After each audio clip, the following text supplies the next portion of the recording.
Hey guys, tonight we thaw our frozen bones where Viking firelight licks the ceiling. A longhouse hug of smoke and shaky truces. You duck beneath smoke-blackened beams, pine tar, scent clinging like old battle memories. Mead-scented warmth hugs your frozen cheeks. A welcome change from North Sea winds, carving your face raw. A thrush's weathered hand guides you toward the hearth, knuckles swollen from decades of net mending and axe swinging.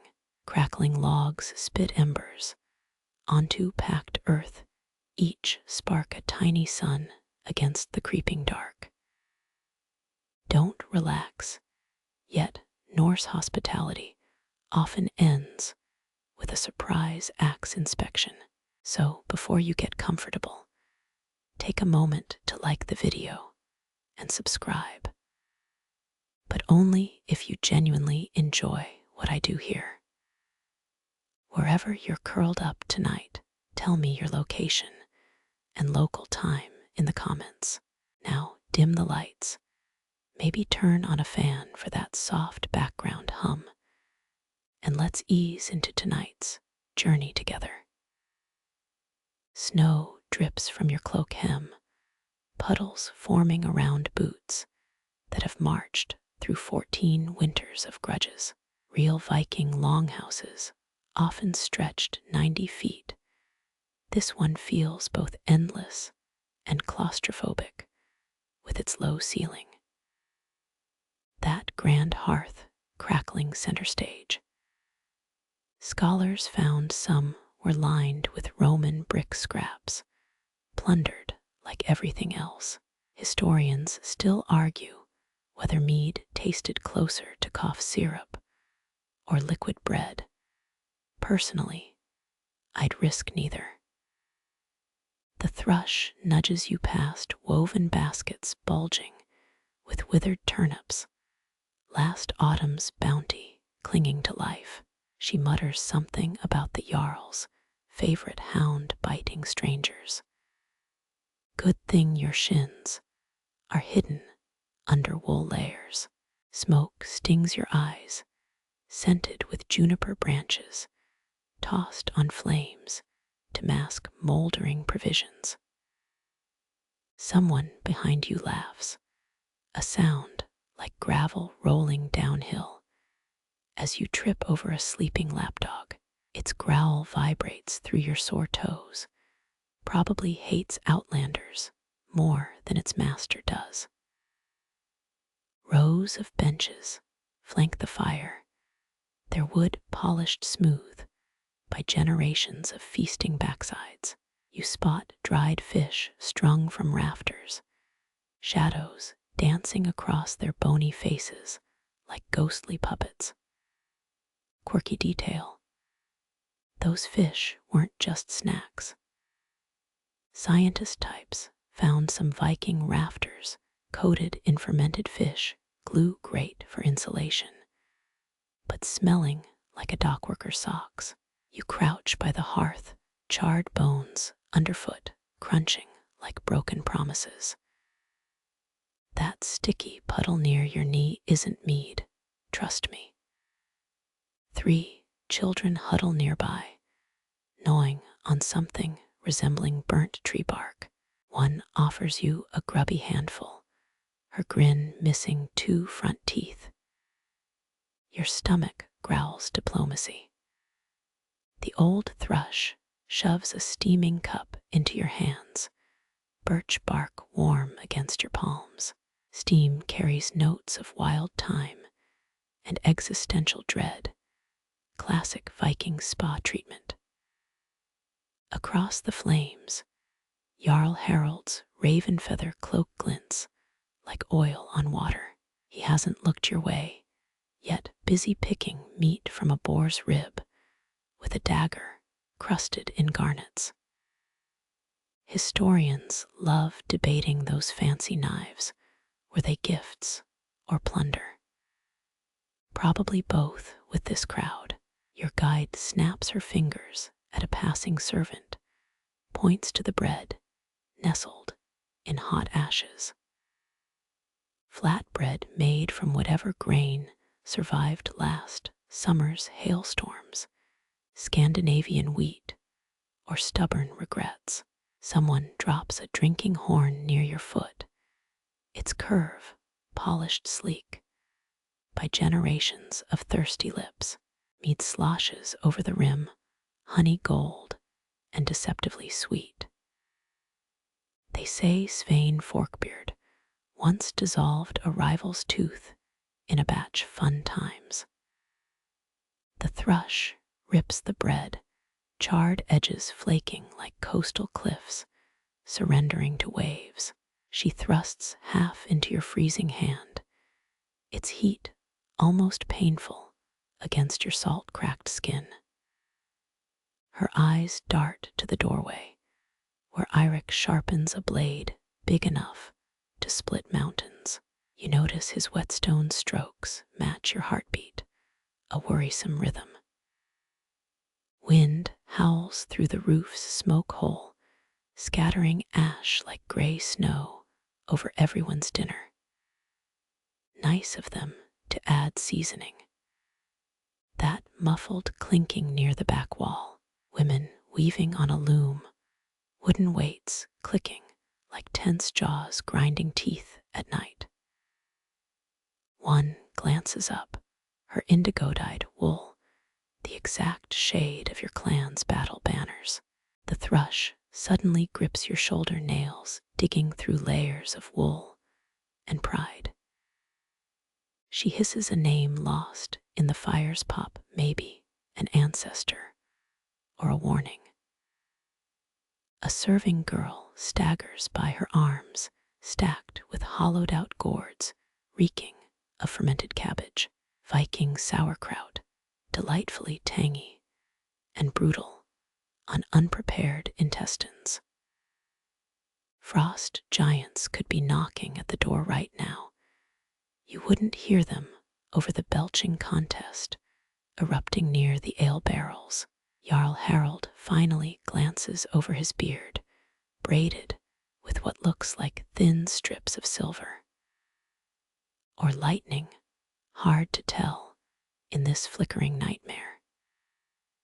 Your cup trembles, mead dribbling onto already sticky rushes, coating the floor. Those dried plants weren't just decoration. Crushed mint hid winter's meat-scented regrets. The thrush flicks an ember off your sleeve, her frown deeper than the North Sea trenches. She points to an empty space between two snoring warriors, their foreheads nearly touching in uneasy truce. You sit, bench wood creaking under your weight, like a longship hull, stressed by storm waves. The man to your left reeks of wet dog and unresolved blood feuds. Someone passes a bowl of suspicious stew, gray lumps bobbing in murky broth. Seal grunts your malodorous neighbor, spittle, flying into the communal abyss. You spoon a careful mouthful, salty warmth spreading through your chest like cautious hope. It's mostly edible. Across the fire, Eirik tests his blade's edge with a calloused thumb. His smile flashes, sharp as the steel reflecting firelight into your eyes. The thrush produces a wooden doll from her skirts, carved with crude runes along its spine. She sets it between you, chipped eyes staring at your soup bowl. Quirky protection, ritual, or just a creepy toy. Archaeology journals debate these finds in children's graves. But tonight, it watches your spoon with unsettling focus. Jarl Harald stands raven feathers, hissing against each other like snakes, debating lunch options. His shadow swallows half the hall, reaching for you with elongated fingers. Your neighbor stiffens, a low growl escaping his throat. The dog's smell intensifies, maybe his inner wolf sensing drama. Steam from the stew fogs your vision. For a heartbeat, the Jarl's cloak seems to ripple with actual wings. Down, girl. It's just sleep deprivation and smoked herring hallucinations. The thrush mutters a prayer or a curse underneath the rising chatter. Her doll topples face first into rushes, maybe bowing to inevitable chaos. Fire pops, startling a child into wailing. Its mother bounces it on her knee, humming a tune that prickles your scalp with half-remembered lullabies. Outside, wolves start howling, or teenage Vikings dared to serenade the moon. Both equally lethal when bored. Jarl Harald takes one step toward your bench, floorboards groaning like ship's timbers in a squall. His boots squash a stray bread crust, the sound final as a snapped spine. Your hand creeps toward the Seax hidden under your tunic, leather sheath warm from hours against frantic thigh muscle. The thrush slaps your wrist, hard enough to sting, but not draw blood. House rules probably forbid stabbing before dessert. Jarl Harald stops, 2 paces away, his shadow now blotting out the fire's comfort completely. He extends a hand, palm scarred by old rope burns and older treacheries. It holds a whetstone smooth from generations of blades honed for war and wood carving. A fist-sized promise or threat. Wind screams down the smoke hole again, scattering ashes across his outstretched palm like gritty snow. He doesn't flinch, just waits. Somewhere behind you, a loom weight clatters to the floor. Indigo wool unravels, threads pooling like spilled midnight around the weaver's feet. Your fingers freeze halfway to the offered stone, noticing his thumb subtly caressing its edge. Vikings often poisoned weapons, but stones. Historians debate that. The thrush kicks your ankle, a silent order louder than war horns. Time to choose trust or another 2 decades of frozen spite. Outside, wolves fall silent, even there holding their breath for your next stupid move. The hearth's crackle fades beneath a frost-heavy quiet, every eye fixed on you, while the Jarl leans closer. Raven feathers sewn into his cloak rustle like dead leaves, an old trick to mimic Odin's wisdom. Historians still argue whether Norse leaders actually wore bird skins, or if poets just liked the metaphor. You count 12 breaths before he blinks, each one souring the mead smell with your own swallowed nerves. That icy stare isn't just fjord blue, it's glacier core cold. You've seen that look before, on a trader sizing up sacrificial goats.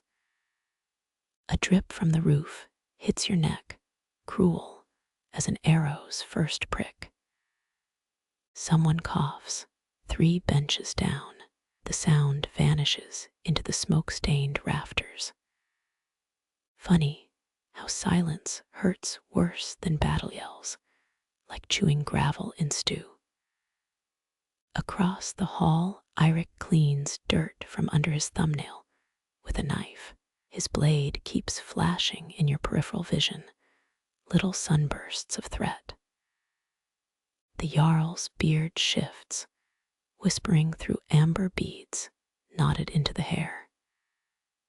Turns out Vikings greased their beards with lard, not for style, but stop ice chunks forming, which explains the faint bacon scent under the wood smoke. You bite your tongue hard to kill a laugh. He finally exhales, a plume of steam joining the hearth's haze. His lips stay shut, a chieftain's game older than these walls. Words are silver, but silence buys time to weigh your skull's worth in hacksilver. Your boot grinds, a spilled barley grain into dirt, too loud in the stillness. A dog whines by the door, shut up fast by someone's knee.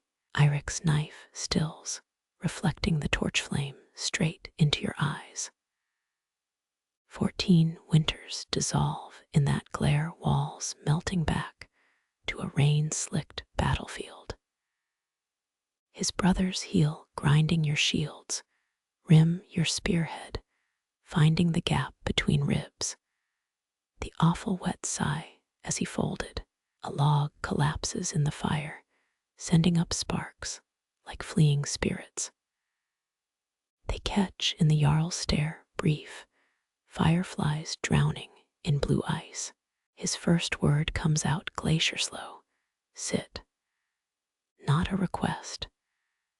The bench digs into your thighs as you obey, splinters pricking through wool. Someone slides a horn of mead toward you, untouched, honey thick, swirling with herbs that could heal or halt your heart mid-beat. Across the table, Eirik mimics your posture, elbows on knees. He's carved a notch into the wood with his thumb, over and over, same spot. The rhythm matches your pulse, thud thud, waiting for the Jarl's verdict. Smoke stings your eyes, or maybe it's the memory of Eirik's brother's last shout drowned by storm.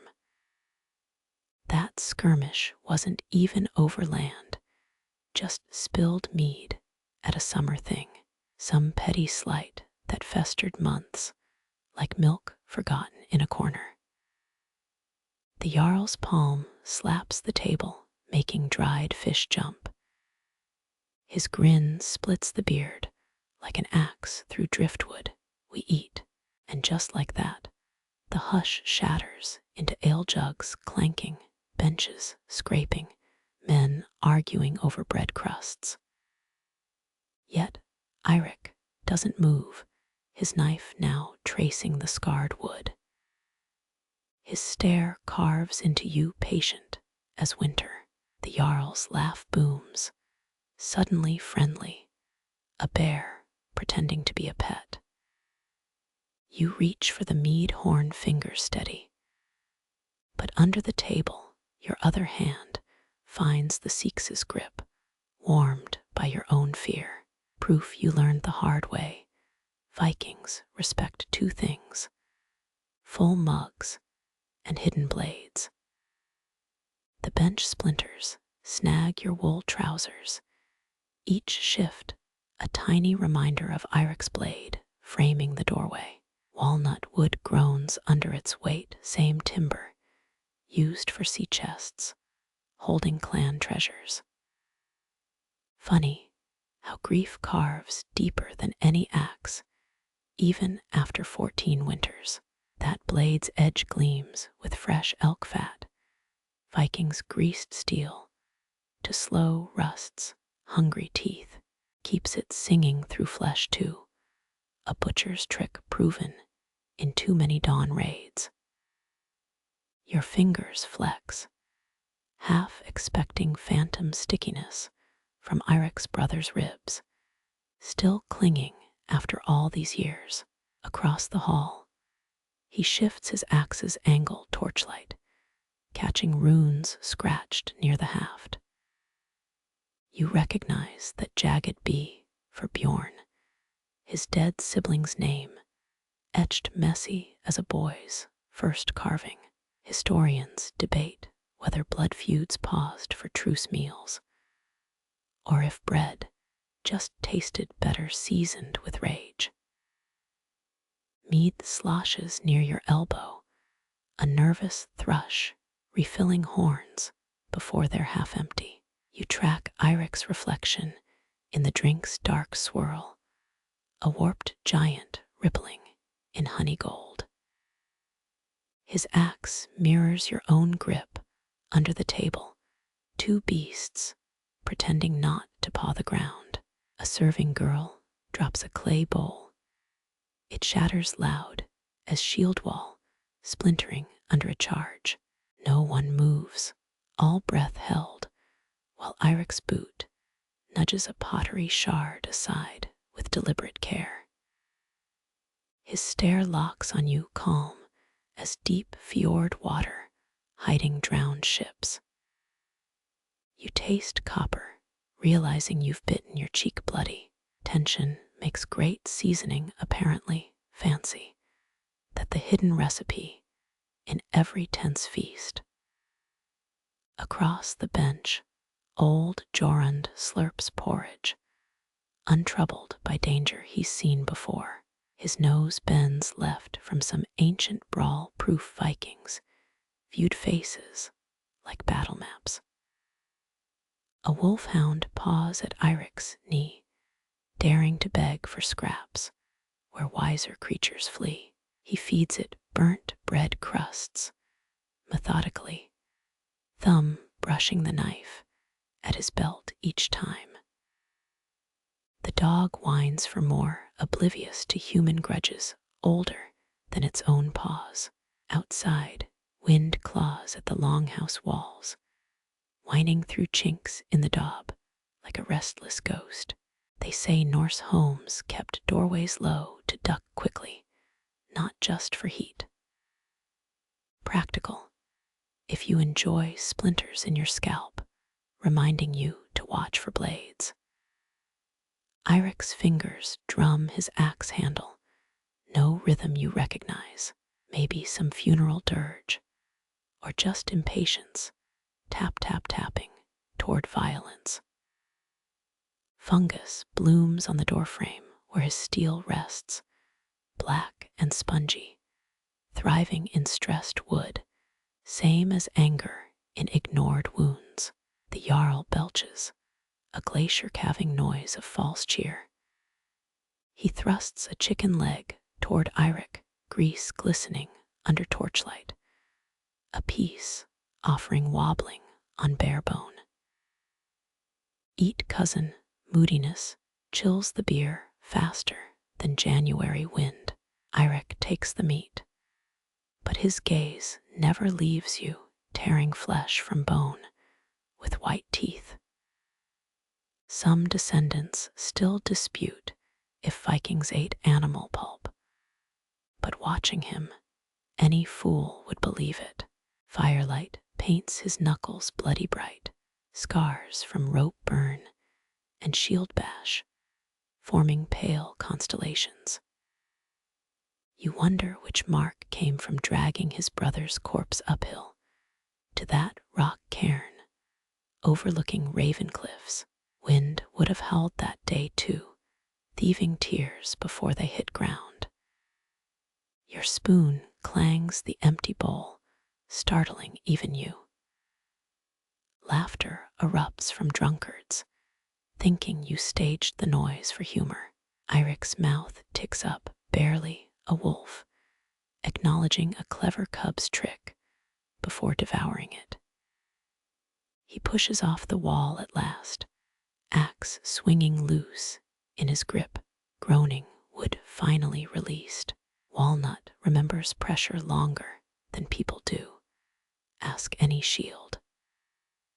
14 steps bring him to your bench each, one crunching dried herbs, underheel time, and regret tangling in the air. His shadow drapes over the scraps of your meal, a living eclipse drowning the fire's warmth. The Jarl goes silent, mouth full of half-chewed onion, eyes darting between your faces. Eirik's free hand hovers over the table calluses, catching torchlight, and drops a bone needle, crudely carved, onto the greasy wood. Nobody stitches gaping wounds, with such sloppy tools, unless desperation forces it.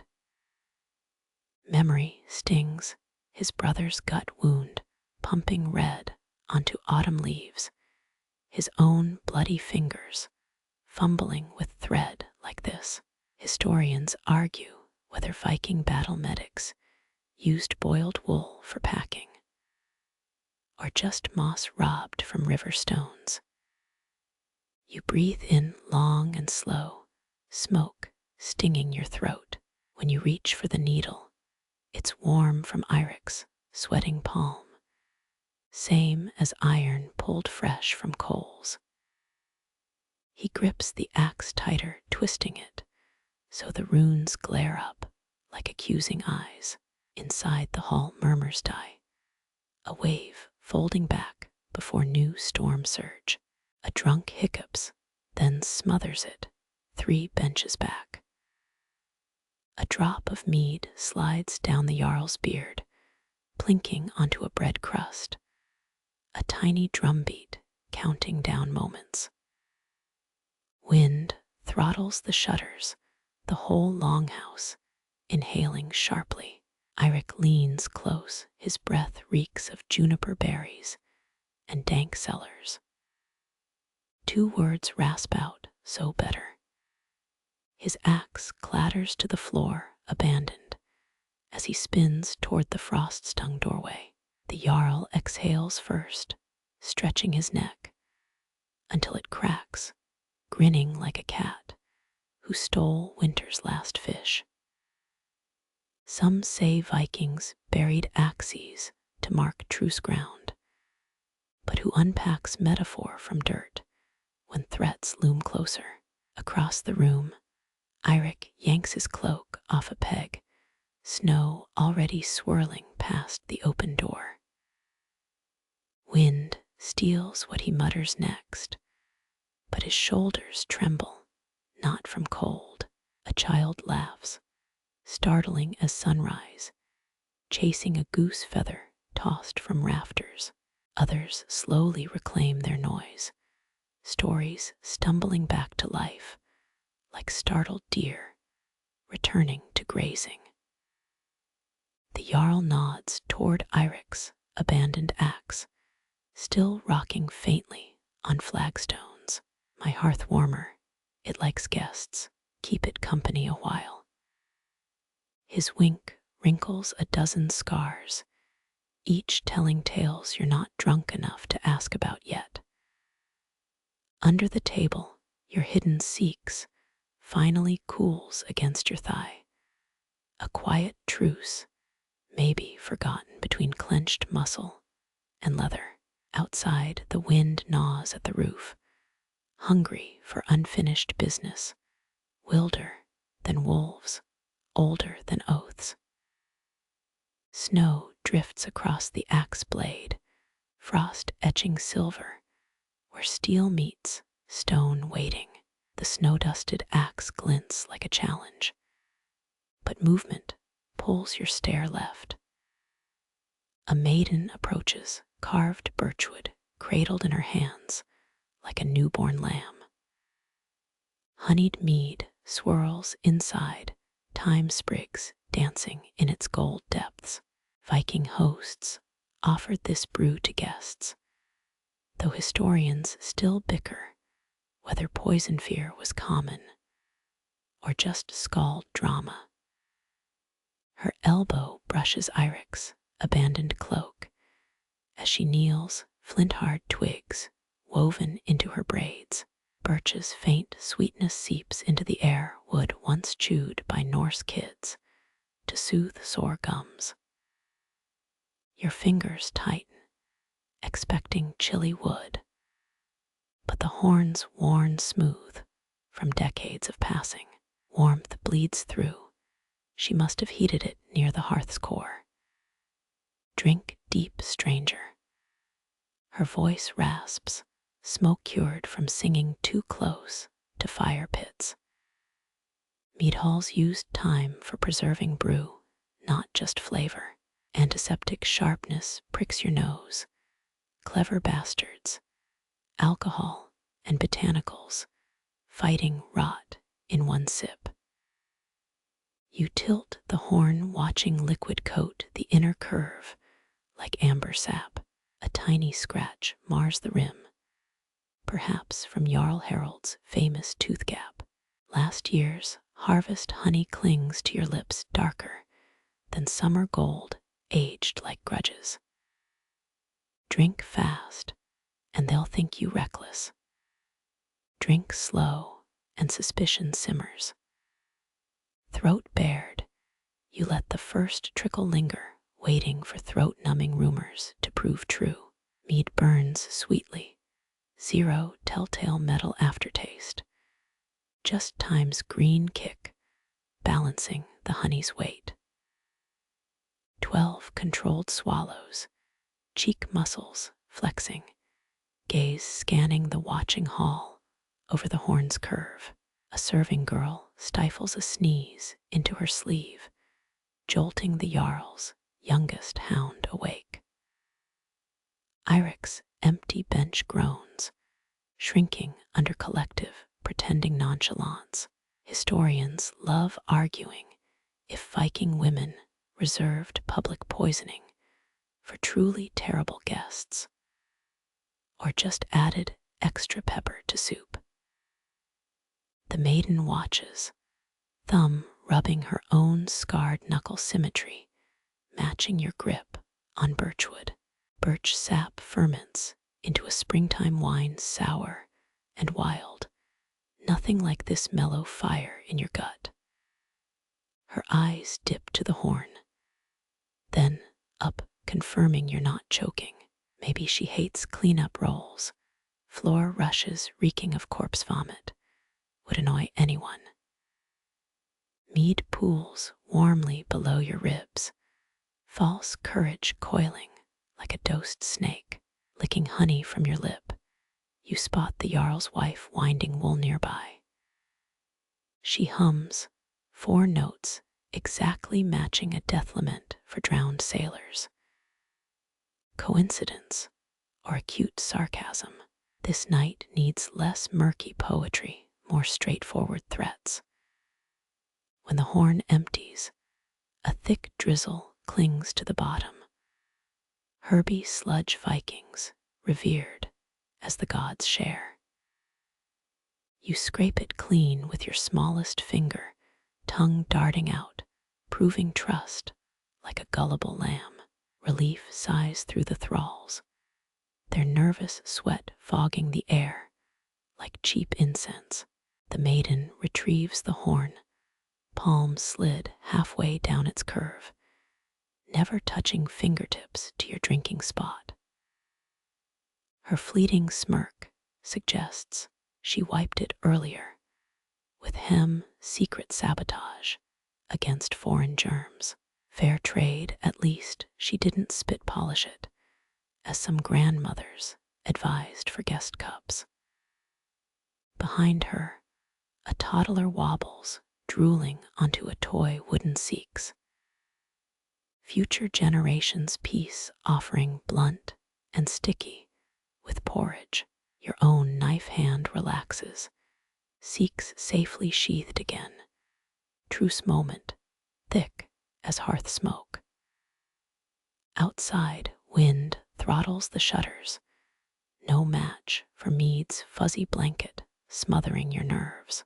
Someone laughs, too shrill, slicing the tension like Eirik's actual axe wouldn't dare. Over at the Jarl's table, they've started passing a ram's horn filled with something gelatinous, slugging it back with competitive shudders. You lean against a roof post, letting carved dragons dig into your spine, last sips buzzing in your skull. Who needs enemies when honey does such delightful work, softening wits, leaving warriors blissful blunt, barely breathing threats? A wooden bowl appears in your hands, steam rising like sea fog over forgotten ports. Inside, flakes of ivory fish dissolve into broth, their stringy curves hinting at mussels built fighting wild currents. Cod fisheries bankrolled the whole Viking age, though your teeth still resent chewing jerky in sleet storms. The first bite coats your tongue, salt-crusted flesh soaked soft by onions and melted snow water. Brine reminds you of Oystein's face last spring, sputtering as you fished him from that riptide. His laugh had gurgled rockpox scars, stretching, before he shoved kelp down your tunic. Across the fire pit, the fisherman breaks his own cod with thumbs, careful as untying knotwork. His knuckles bulge, rope burned and barnacle-nicked, signs of surviving storms where oars became useless twigs. Historians delight in squabbling over how often Norse crews actually encountered krakens or mistook whales for monsters when mead drunk. A stray fish scale glints on his beard, rainbow flicker catching the hearthlight. You mirror his movements, peeling charred skin from meat, a shared choreography between people who have gutted their dinners mid-gale. The silence feels thick, web-fortified, sticky, with things neither will say aloud. His broth shines, gold puddles, floating sliced cloudberries stolen from bear country.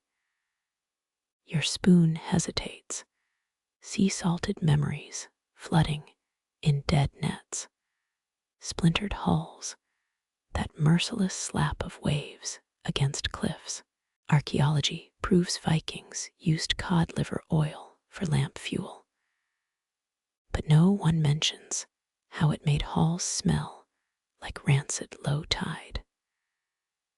A child giggles nearby, playing knucklebones with dried vertebrae from tonight's meal. 6 throws, 6 clacks, perfect for teaching counting through games involving dead things. Fringe sagas whisper of fishermen who claimed krakens purposely tangled nets to protect fish stocks, like scaly sea jarls enforcing quotas.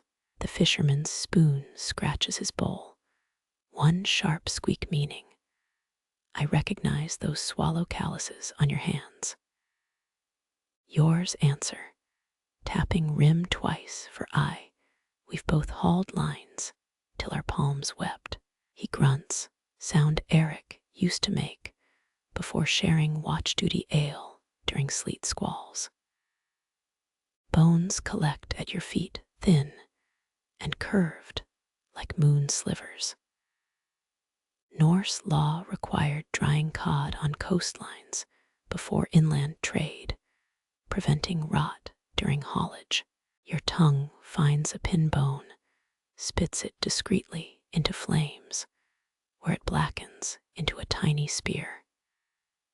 He nudges a trencher closer, seaweed folded under the bread, sopping up broth better than wool. 16 years back, you'd have traded good iron for this warmth, leaching into your stomach's frozen corners.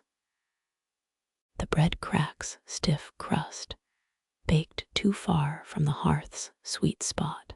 His pinky dips into the bowl, drawing a wave pattern in grease slick.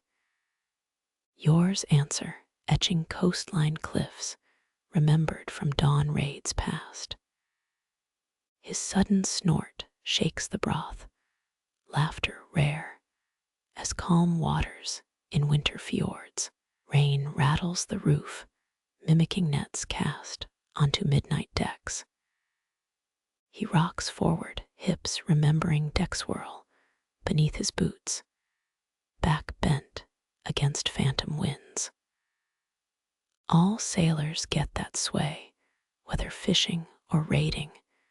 The sea leaves her rhythm in your marrow.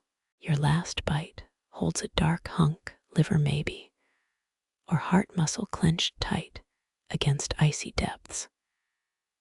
Swallowing feels like honor, or swallowing a live minnow, can't decide which. Across the flames, his beard dips once, not a nod to you, but to the shared ghosts of storms weathered, ships lost, dawns survived. The broth's warmth still clings to your palms when a bench scrapes back Jarl Harald, rising like a glacier shedding old ice. Raven feathers rustle at his shoulders, each quill angled to catch firelight like tiny black blades. His exhale fogs the air words forming slow as spring thaw. We trade steel for bread tonight. Let Freya judge worth. Silence stretches taut as a bowstring after release. Even the hearth's crackle dampens, ash settling over half-gnawed bones. Viking legal assemblies, the thing gatherings, often decided peace over food, exactly like this, minus the axe stink clinging to Eirik's boots nearby.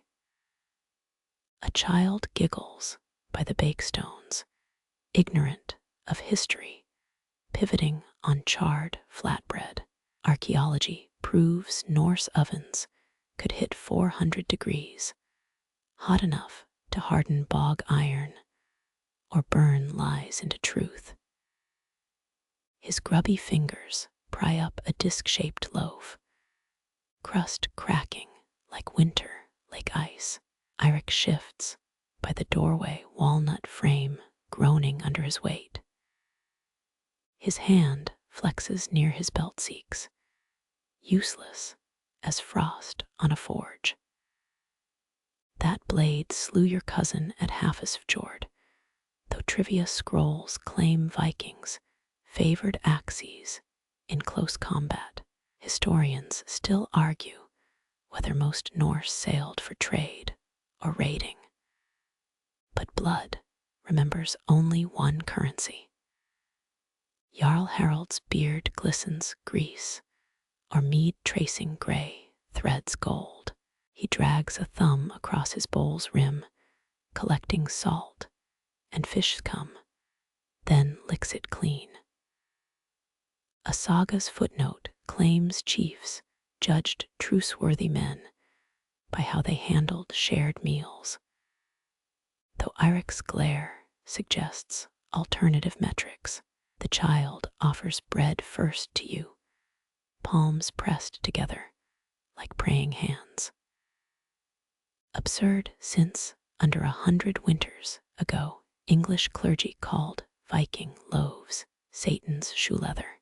You tear your steaming portion slowly, careful as diffusing traps, the crumb structure pitted with barley hulls. Eirik's son watches, drool gleaming on his chin, coins of heat flushing his cheeks. When you toss him half, he fumbles the catch, the bread's edge kissing embers. Fragments blacken like old shield rims after burial pyres. Fringe rune readers insist burnt bread predicted battle fates, but honestly, couldn't hungry kids just be clumsy? Jarl Harald grunts, approval or indigestion, as you brush ash from the salvaged piece. His own loaf dwarfs your fist, golden crust, pillaged from better grain stores. Norse law required redistributing famine food, equally chiefs included. He devours it anyway, chunks tumbling into beard thickets, like dwarves mining ore. Eirik finally approaches, each step shifting floor rushes, reeking of resentment and wet wolf pelt. He ignores your bread offering, aiming for the unburned loaf instead. 14 winters haven't softened his grudge, nor your ability to snatch treats milliseconds faster. Your fingertips graze the intact flatbread first, his nails scraping empty air. Childhood reflex, honed stealing honeycakes from drowsy cooks, one good eye contradicting his whole glower. 37-year-old, you regrets it immediately, waist deep in a wolf's den, taunting its fangs with mutton. Jarl Harald barks a laugh, sound sharp as seal hide tearing. His belly jostles the table mead, sloshing over rune-carved knots. Eirik freezes, knuckles white as snowdrifts, then snatches the charred portion instead. His teeth close viciously, revealing a back molar capped with whalebone, a shipwreck souvenir, or dentist's folly. The fisherman, still across the fire, coughs twice. Several decades of coded deckhand linguistics that translates to stop baiting the blood-hungry berserker. You relent, dropping the loaf between you like a coin-flip truce. Eirik hesitates, breath misting the bread's smeared surface before cracking it violently along the burned seam. His half reveals fluffy innards, steam disguised as hearth-smoke. Yours crumbles burnt edge first. Yes, pure folly. Across the lesson, Jarl Harald smirks into his fourth mead horn. 3 goblets sit beside him, each from a fallen foe. Historians debate how often Norse drank from literal skull cups. But symbolism always bleeds messier than reality. The child tugs your sleeve, offering dough scrapings from the hearthstones. His thumb smudges soot across chevron-stitched cuffs, future laundry woes. You accept ash and wheat dissolving into good manners, smuggled into muscle memory, practiced alongside sword drills. Eirik catches your wrist too fast, releasing faster, his fingertips burned, retrieving bread from ashes. Exact punishment for grudge hoarders in Edda tales. A flicker crosses his face, something between willowbark pain and 16-year-old shame, long before axes grew heavier than honor. Jarl Harald slams his horn down, startling a raven perched on roof beams. It croaks, echo mockingly, as crumbs tumble toward floor wolves, who lick them up silently. Bargains sealed with food always fed scavengers first, whether gulls or guilt. Outside, wind winds through door cracks. Yet another ghost begging entry. The bread in your palm cools, fate hardening like cooled forge metal. Freya might judge worth tonight, but flowers spoke louder than gods in empty bellies. Eirik's half-loaf vanishes inside his tunic, a piece backed against his ribs. Too warm to eat, too cold to trust. But thaw starts with meltwater, not fire. As the child scampers off, his laughter spirals upward, joy song hitting smoke-blackened rafters. Would dragons watch, their carved wings furled tight, yet still resembling hunger given wings.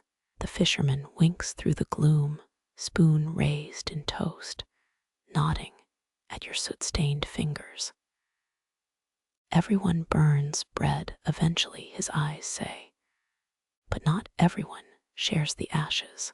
Snow hisses down the smoke hole, brief flurry, snuffed by hearth-greed remnants, glittering like salt on Jarl Harald's table. Oaths simmer softer than stew tonight, frost words dissolving, dripping toward uncertain spring. You press the last dough scrap to your tongue, char, wheat, maybe peace, while the chieftain belches approval at the clouds. The child's laughter fades into the hearth crackle as you examine your bread scrap, its edge blackened like ship tar, centered, still dough soft. Char whispers warnings against greed across your tongue, ash aftertaste clinging like a timid ghost. Norse bread often hid ground tree bark during lean winters, though this bite carries pure barley's nutty sting. Eirik's son, still clutching his half-loaf, presses scorched fingertips to his lips, blinking at the sting. Pain outweighing pride, he shuffles closer, boot toes scuffing rushes, laid fresh that morning. Vikings used floor herbs like lemon balm to mask spills, their longhouses smelling like bakeries, until mead turned stomachs. His burnt offering steams between you, scent twisting into something almost sweet, mocked by his father's seething posture near the doorway. You press your intact crust into the boy's palm, warmth seeping through calluses, felt even through his soot-stained sleeve. He hesitates, then gnaws ravenously, jaw working sideways like a kid goat chewing rope. Children's skulls, anthropologists note, show less tooth wear than adults. Proof grain dominated their mush diet early on. Jarl Harald belches, suddenly too close his breath, souring the sweet bread scent. He towers, belly eclipsing the hearth glare, dropping a hand heavy as an anchor chain onto Eirik's shoulder. Boy needs meat, not charred chaff. His thumb digs into Eirik's collarbone, a nonverbal control your cub.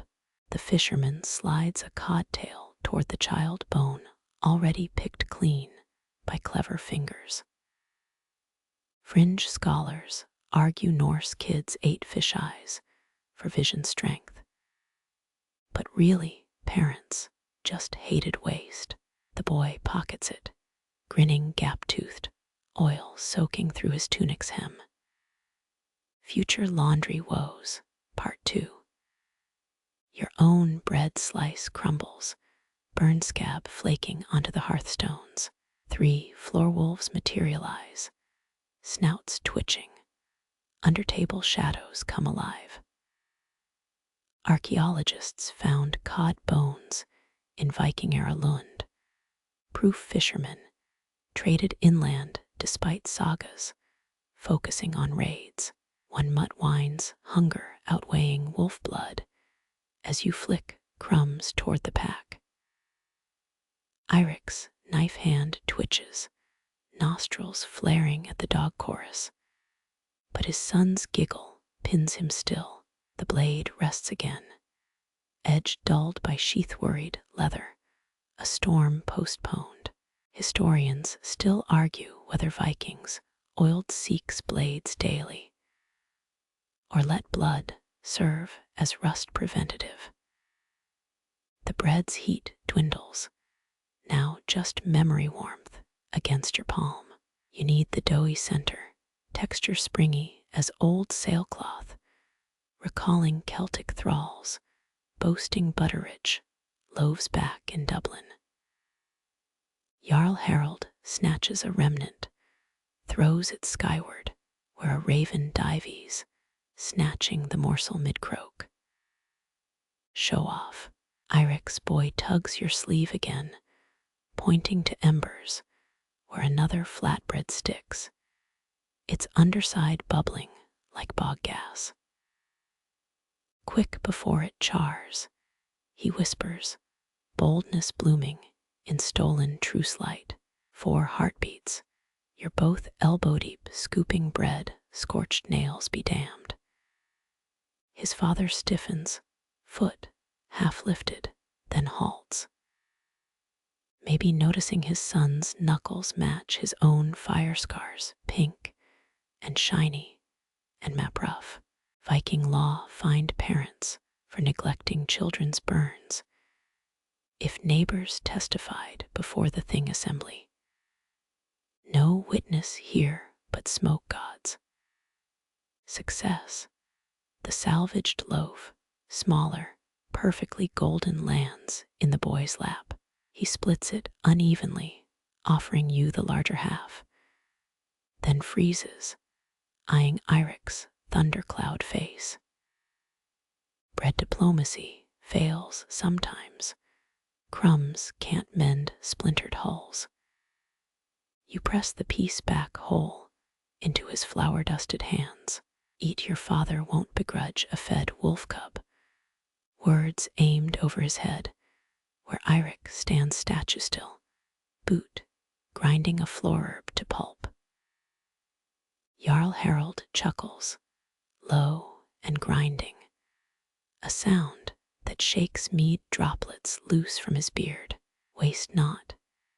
He flicks a barley husk off the boy's brow, gesture almost gentle, if bears can be gentle.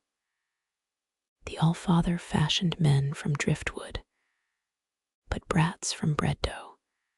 The joke lands, barely crusty at the edges. The fisherman hums, same tune, the Volva chanted over stew, and begins scraping ash from the bakestones. Black powder mounds gritty and potent, ideal for polishing rusted mail or salting icy paths. You pocket a pinch, future uses unknown. Eirik's son devours the loaf, cheeks stuffed squirrelful, oblivious to grown men's silent blade dance. Ash smeared across his nose, a warrior paint, flecked with doughy ambush tactics. When he licks his fingers, it's with the same gusto Eirik once reserved for post-raid ale. Outside, wind plucks at shutters, whispering of frost giants and empty larders. The bread's warmth nestles in your gut, small sun against gathering cold. Even char cannot sour this, the merciful math of full bellies. Down at your knees, a wolf dog sighs, chewing cud, not meat, dreaming of better scraps. The boy yawns, sudden jaw cracking wide, exhaustion sapping boldness.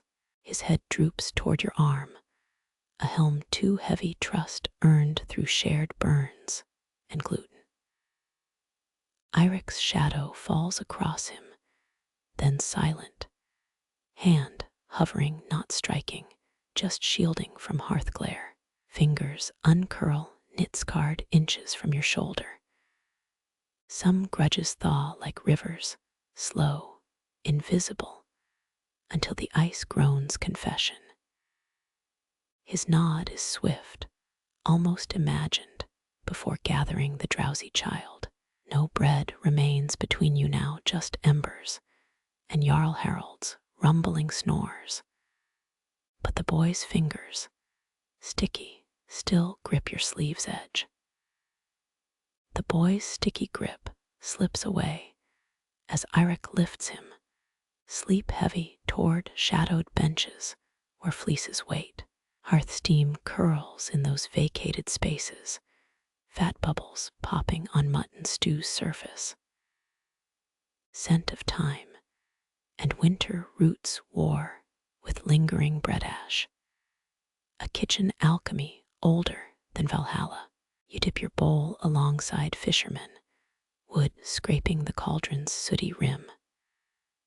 5 bone-carved ladles hung there, one cracked from last harvest's riot. True fact, Norse chefs preserved meats with juniper smoke, though no amount of spice helps 3-day-old leftovers. The Volva parts the crowd as an axe splits kindling, silence pooling around her ankle bells. Bones dangle from her belt, rabbit knuckles, and gull wishbones chittering like bad teeth. Her stew bowl, you notice, sports a tin patch memory of some long ago thrown mead horn. She stirs the pot countersunwise, bone rattle, humming an eerie duet with the simmer. Steam beads her brow, giving her iron-gray braids a ghostly halo. Fish won't bite under new moons, but cabbage thrives where battle-spilled iron rusts. Her murmur carries, though you're unsure who's addressed. Cracked wisdom, hung like forgotten fishhooks. A fisherman spits neatly into the fire, hiss sharp as arrowheads striking stones. Ate my ancestor, that cod you're chewing. He grins, nodding toward your spoonful. Proper descendant duty, digesting old Arnbjorn bone soup. He winks, missing eye, making the joke wobble. The vulva's chant rises, guttural vowels thrumming your breastbone, though dogs yawn, unmoved. Fighters claim their flesh, gods claim their breath worms. We'll negotiate later.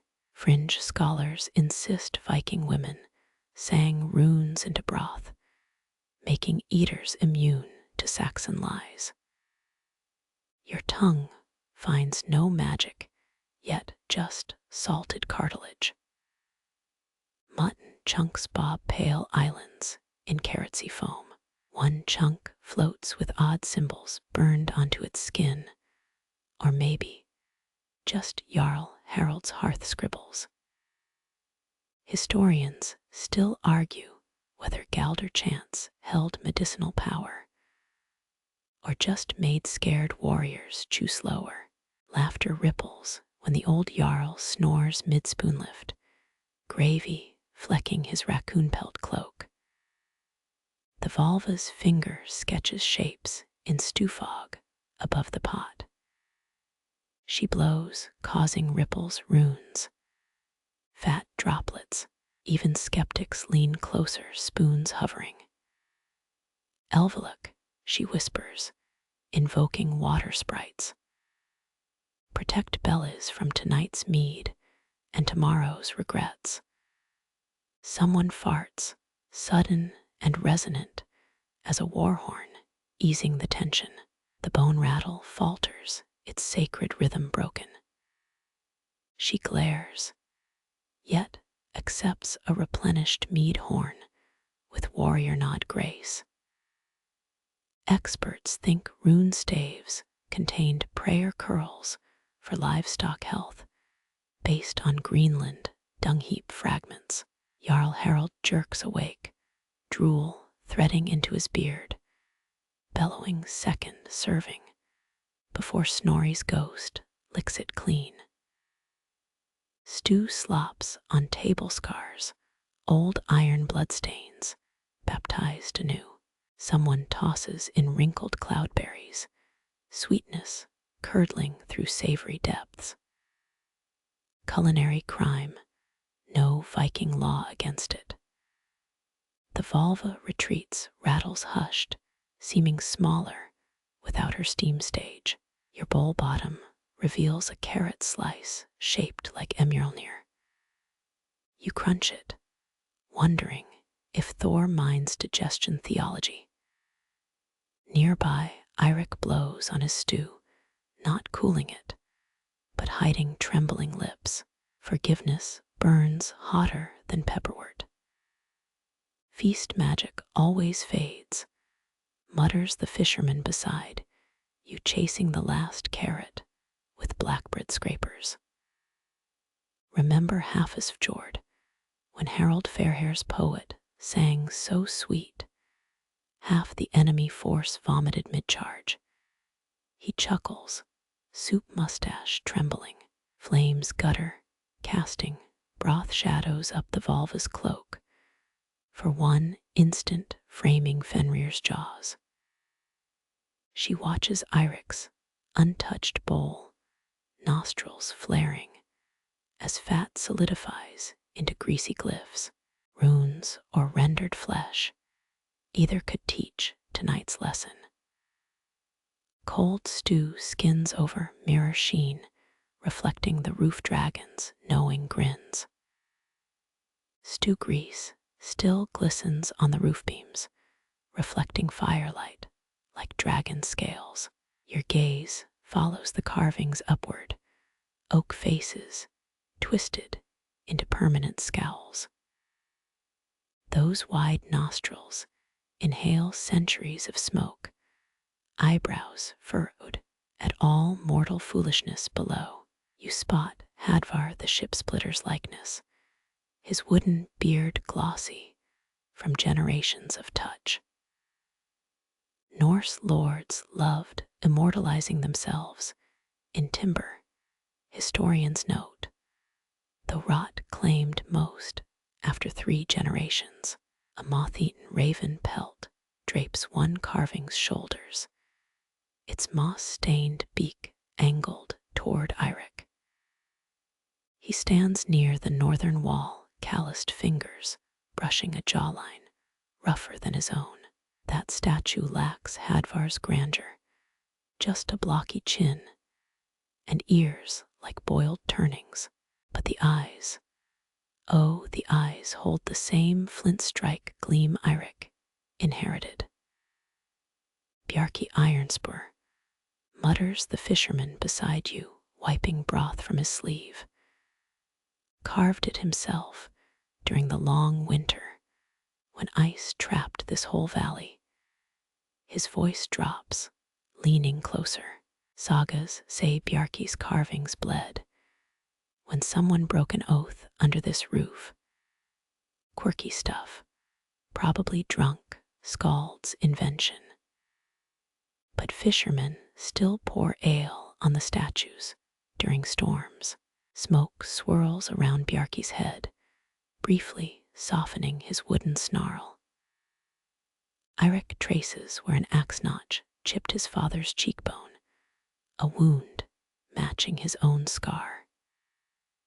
Historians still argue whether these carvings honored ancestors or warned guests against bad behavior. Right now, they're doing both. A toddler wobbles past, smacking Bjarki's knee with a spoon.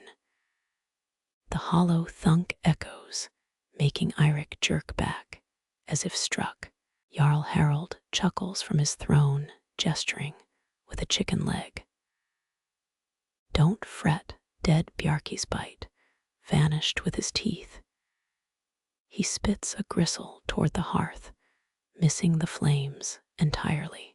Unlike someone's living kin, Eirik's thumb digs into the carving's eye socket, a gesture too intimate for enemies. Soot powders his fingertips black, ash dark, as the funeral boat he couldn't light 12 winters back. Your own father burned cleanly, pine resin scent haunting 3 summers. But Bjarki sank beneath iron-heavy armor. 2 roof dragons intertwine above their tails, forming bench supports for drunken warriors. One sports Jarl Harald's bulbous nose, carved fresh last spring, still pale against smoke-stained oak. The other, older and angrier, snarls toward Bjarki's statue like their mid-argument. Typical family gathering, frozen in timber rather than time. A serving girl drapes fresh fleeces over a bench, unknowingly muffling a carving of Frades the Fearsome. Only her stone-gray eyes remain visible, judging everyone's life choices. You recall Greenlandic tales where carved gods supposedly blinked during feasts. Or maybe that was just mead-hall hallucinations. Eirik steps back, boot heel crushing a cloudberry someone dropped. Red smears the straw like a tiny battlefield. Bjarki's statue seems to lean forward, oak creaking, though it's likely just sagging beams. Jarl Harald watches Eirik, chicken bone forgotten, waiting for the sun to address the father. Wind shrieks through smoke holes, translating the statue's whispers into drafty sighs. Their stares follow you across the hall, unblinking pensioners, at a terrible play. You pause beneath Freydi's, her chipped lips almost smiling at the human chaos below. Eirik unclips his cloak pin, a tangled mass of wolf silver and patina. He places it in Bjarki's outstretched hand, the one missing 2 carved fingers from a long-ago brawl. The offering looks absurd, a bronze toenail in a giant's palm. But silence spreads like spilled ale. Jarl Harald stands his head, brushing Bjarki's elbow. Your father preferred garnets, he rasps, too quiet for others to hear. Stolen them from Gotland traders. The week before a bench scrapes Eirik's dagger, pricking the Jarl's belt before anyone inhales. But Bjarki's statue watches, jaw tight, as Eirik sheathes his blade unbloodied. Someone resumes chopping onions, the thunk thunk thunk steady as a heartbeat. Up close, you see Bjarki's hand grips an invisible hammer handle, palm grooves blackened by decades of soot. His left sleeve hides crude runes, Iron Eater in Old Norse, though lichen clogs the deeper cuts. Carpenters often signed their work, but Bjarki was better at breaking ships than building them. Eirik wipes his sooty thumb on his tunic, leaving a smudge like a faded tattoo. His gaze flicks upward, measuring the distance between Bjarki's wooden scowl and Jarl Harald's living smirk. Between them dangles a herring rack, salt-crusted fish staring blindly at the tension. The fisherman bumps your elbow, offering a wrinkled apple. Best enjoy Freydi's view, he whispers, nodding at the warrior woman carving above. Rare angle without some drunk drooling on her feet. Flames leap, casting Bjarki's shadow across Eirik's face. For 3 breaths, father and son share the same wrathful silhouette before the fire settles. Eirik touches his own cheekbone, where scar tissue pulls skin tight, and Bjarki's matching flaw chills you. Jarl Harald belches, shattering the moment, and tosses his chicken bone toward Bjarki's feet. It bounces off the statue's boot, startling a hound sleeping there. Dead Bjarki always hated poultry, he declares, wiping grease on his pants, preferred his meat still kicking. Laughter ripples forced, but warming the rafters. Even Freydi's statue seems less frosty, dust motes sparkling like mailcoats in her eyes. Eirik steps away, a bronze pin forgotten in a dead man's grip, letting the Jarl claim victory. The carvings exhale, wood settling into stoic indifference once more. Laughter fades, leaving only the hearth's crackle and wind's impatient howl outside. An elder presses a knuckle to his gums, 3 vacancies where teeth once anchored oaths. His breath smells of turnip stew and sourdough starter, a familiar funk in cramped longhouses. North, he rasps, pointing a bent finger towards smoke-blackened rafters. That's where Ymir's brood still breathes. His sagging cheek trembles like thawing meat. Winter gnaws that way, frost giants grinding glaciers between their jaws. A child scoots closer knees, popping in the silence. You notice his knit cap, bear's mouse ears, whimsy clashing with the elder's grave tone. Norse parents spun tales of Jotun giants to deter wandering kids. Though historians note these myths explained brutal winters, wind screams through the smoke hole, mimicking the elder's whistling lisp. Their breath freezes ships mid-oar stroke.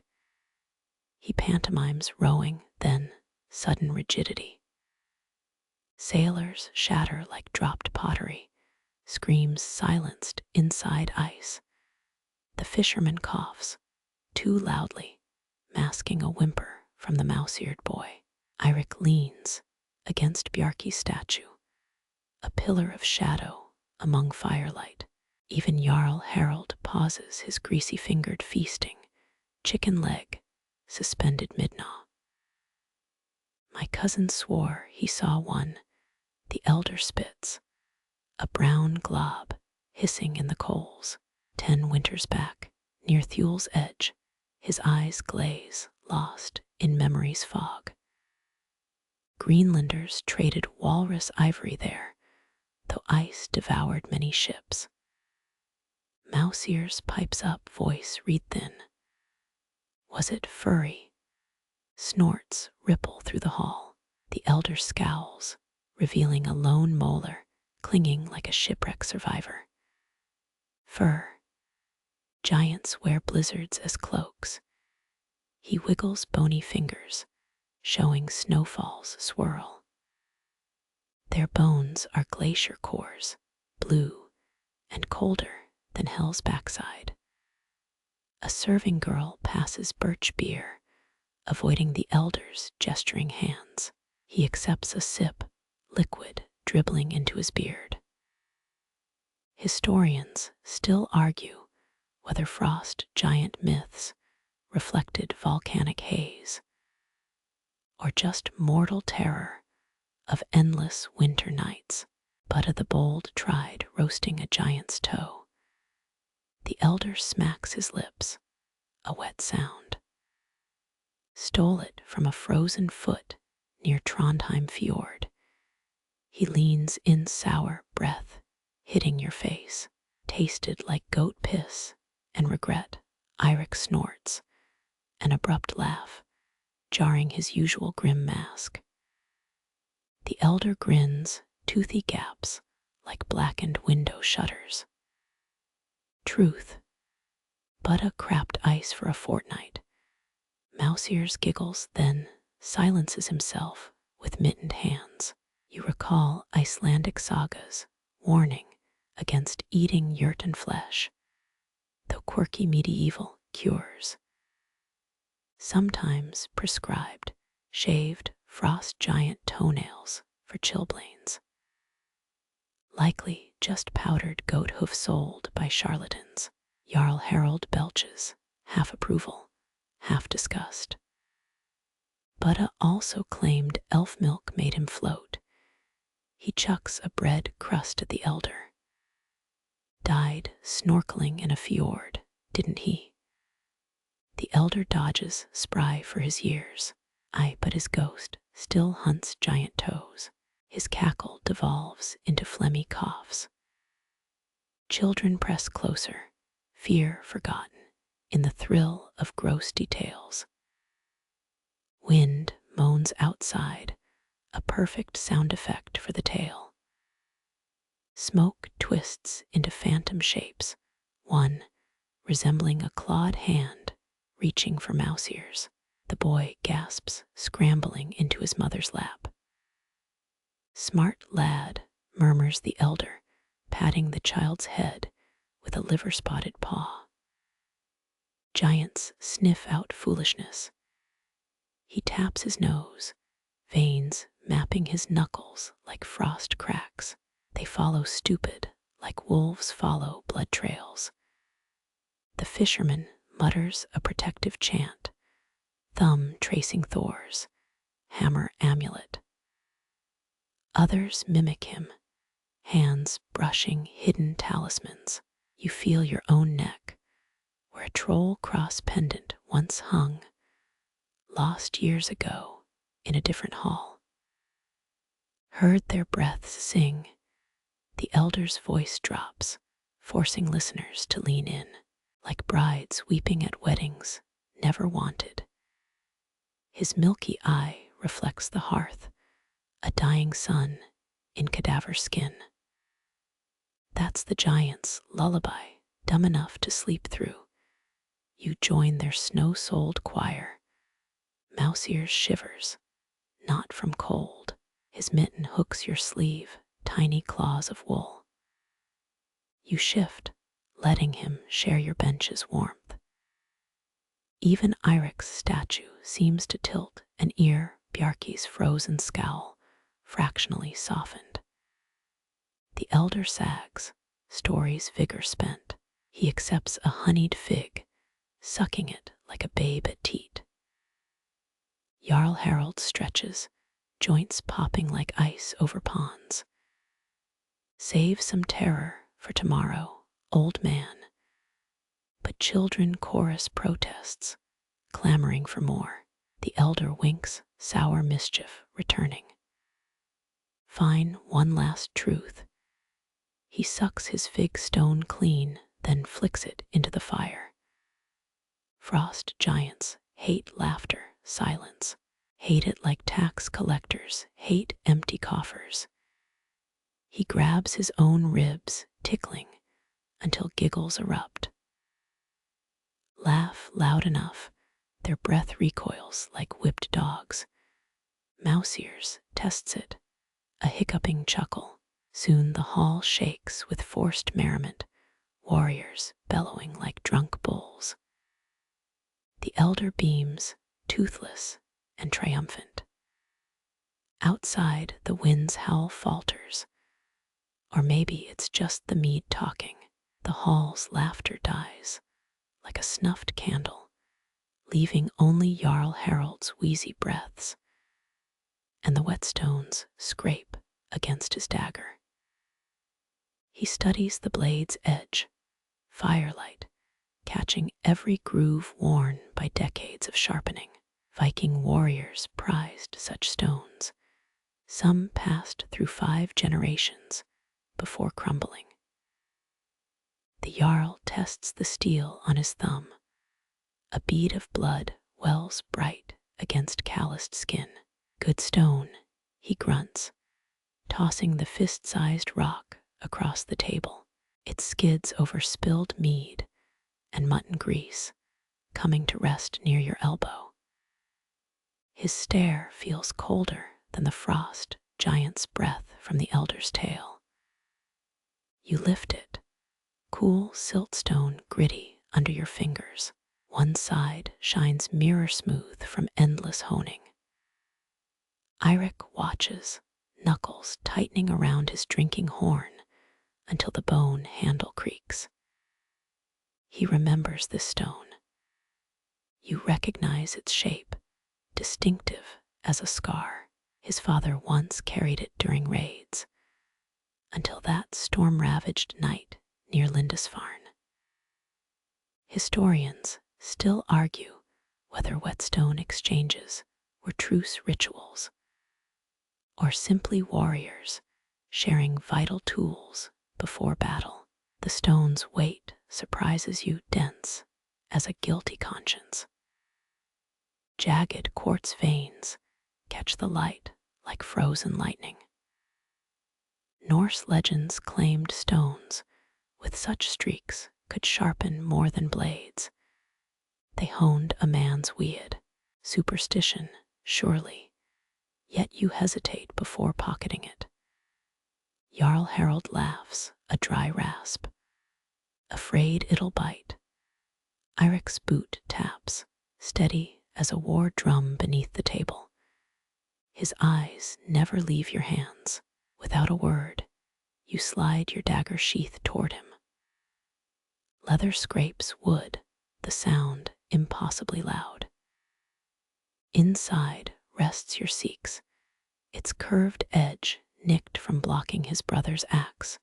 14 winters past. The Jarl's wife sucks air through her teeth, shattering the silence. A child drops a wooden toy, carved wolves clattering against flagstones. Eirik's hand hovers, poised above the sheath. He knows this blade. You see recognition flash. The same sickening lurch you felt spotting his father's whetstone. His fingertip traces a scratch on the leather, a mark made during that coastal raid. When both your clans still traded, hesitation rots resolve. Jarl Harald growls, though whether to Eirik or you, unclear. The advice mirrors old Norse proverbs about attack geese, supposedly trained to peck doubters during raids. Quirky, but less absurd when you faced angry swans. Eirik unsheathes the Seax slow as a glacier's creep. Bronze fittings gleam dully, pitted by salt spray and sweat. He grips the handle, palm fitting grooves worn by your hand's shape. Historians debate weapon exchanges for years. Was this trust, or trapping an enemy unarmed? The blade trembles, barely perceptible in his grip. Some whetstones held gold flecks, status symbols for vain warlords. This one, pure function. You notice Eirik inspecting its edge, thumb brushing the dullest spot where his brother's axe notched it. His nostrils flare, smelling memories of peat smoke and blood-rusted mail. Jarl Harald slurps mead, apparently bored, a blade's only as sharp as the man swinging it. He leans back bench, creaking beneath his bulk. Swinging's the trick. Eirik ignores him, focusing on scraping your blade against stone. The screech sets teeth on edge steel, singing its thin, metallic dirge. Others flinch, but you lean into the sound. Better than screams. Mouse ears creeps closer, eyes wide as shipprow carvings. You block his path. No child needs a dagger's kiss tonight. His mother drags him back, knitting needles clicking like frantic crickets. The whetstone sheds gray dust, tiny spirals on the tabletop. Each stroke smooths old betrayals alongside steel. Sharpening rites varied by region. Some chieftains pissed on stones for luck. A disgusting habit chronicled in sagas, but wisely absent here. Eirik pauses, holding your Seax to the light. The edge glimmers, newly lethal. For a breath, he could plunge it into your throat. Jarl Harald scratches his armpit too casually. Instead, Eirik reverses the dagger. Handle offered toward you, blade pointed at his own heart. His eyes lock with yours, storm gray and unblinking. The hall stills. You take it. Leather meets palm, warm where his grip lingered. The whetstone feels heavier now, carrying the ghosts of 2 families' grudges. Outside, wind battering the longhouse seems softer. Or maybe your ears still ring from the sharpening scream. Jarl Harald belches, a wet, contented sound. Tools last longer than feuds. He rips into a chicken leg, grease shining on his beard. Mouse ears tugs his mother's sleeve. Do you have to give back the stone? Before she can hush him, Eirik answers. Stones choose their keepers. He slides his own dagger, hilt first, to you. Its bone handles carved with twisting dragons, his clan's mark. The Jarl's wife gasps, a hand flying to her amber pendant. Your mother's stone, or its twin, winks against her collarbone. Jarl Harald watches, chicken forgotten. You accept Eirik's dagger, its weight foreign yet familiar. Blade exchanges were common before negotiations, though rarely with personal weapons. The dragons snarl up the steel, mouths open to swallow runes you don't recognize. Sharpen that, Eirik mutters, more plea than command. You set to work, stone scraping dragon scales. Dust falls like buried ash from long-cooled pyres. This feels less like truce, more like shared penance. Some Norse believed a well-sharpened blade sang to its owner, but yours stays stubbornly silent. A log collapses in the hearth, emberhawks swirling upward. Jarl Harald throws his bone into the flames, a meager sacrifice for louder gods. When you return Eirik's dagger, he tests the edge not on his thumb, but yours. The prick stings, purposeful. Blood wells between you, a crimson bridge over old battle lines. The Jarl laughs, sudden and sharp. Careful irons hungry tonight. Eirik sheathes the dagger, eyes still on the tiny wound. His calloused thumb smears the blood, a vanishing mark. Outside, the wind holds its breath, waiting. The Jarl's wife moves through smoke, a wooden bowl steaming in her hands. Turnips bob in murky broth, the Viking answer to vegetables, since bread and meat reign supreme. Her footsteps whisper over rushes, until amber winks at her throat, a honey-colored teardrop trapped in silver filigree. Your breath hitches too sharp. Eirik glances up, still wiping your blood on his trousers. The pendant sways, catching hearthglow in its depths. Within, a single black speck floats, like a fly in ancient resin.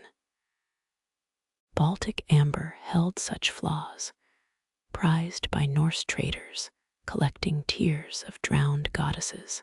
You force down a slurp of broth, scalding your tongue to stay silent.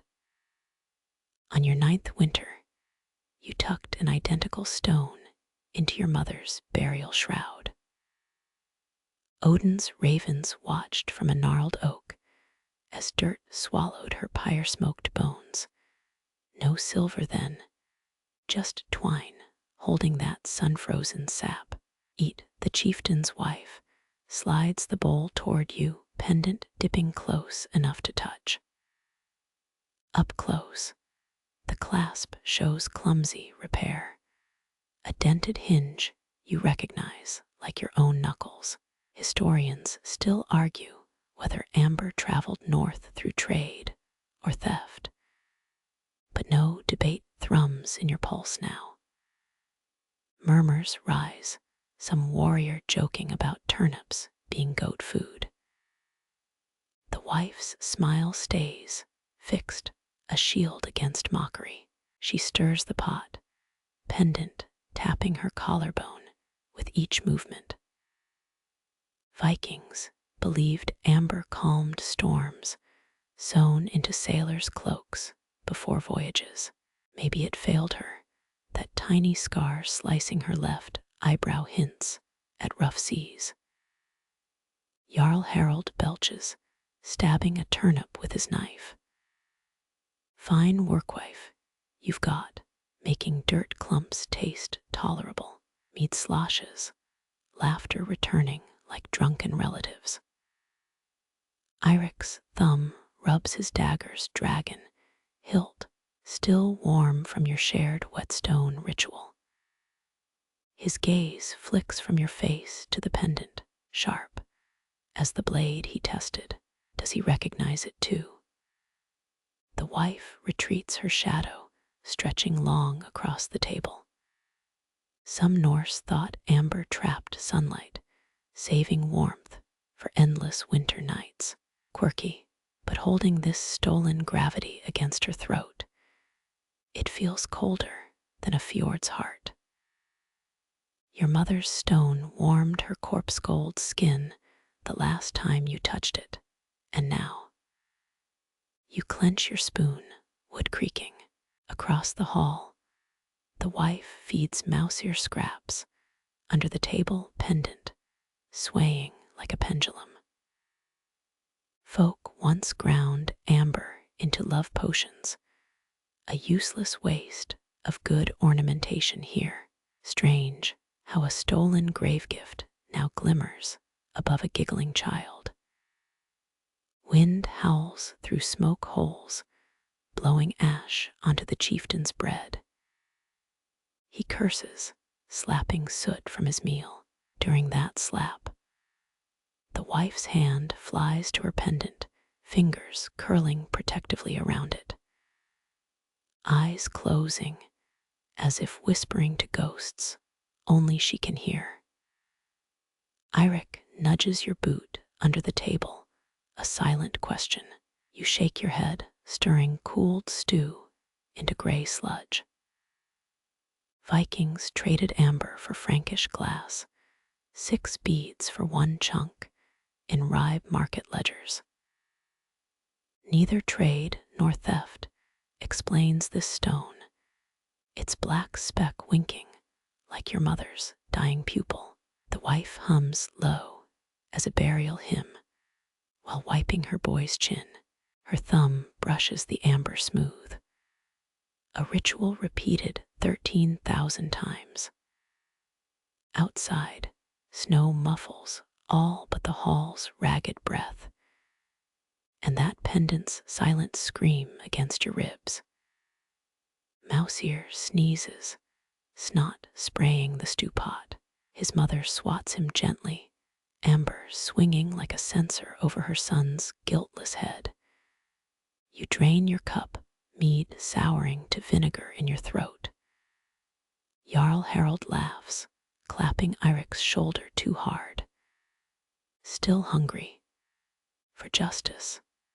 Maybe, but truce meals demand stuffed mouths stay shut. You carve a turnip into smaller and smaller pieces, each slice whispering what you cannot say aloud. Bellows gasp, a dying animal's last wheeze. The forge glows dull red, like sunset through dirty ice. A boy barely taller than the anvil sags against the handle, fingers blistered through wool wraps. Historians note Viking blacksmiths worked through winter nights, Walo lamps smoking till dawn. You shoulder him aside. Go lick the mead spills off the bench runner. He stumbles toward warmth, leaving leather straps limp in the ash. Your first pull drags air like drawing marrow from bones. Embers pulse, exhausted. Eirik's left boot taps the floor, steel cleats clicking on oak planks. A thrice-mendied sole, crusted with mud, that might still hold his brother's blood dirt. Tap, your hands find rhythm in out. Galdr songs claim bellows breath, scared mountain dwarves from stealing tools. Quirky, but sweat drips down your neck like spectral fingers retreating.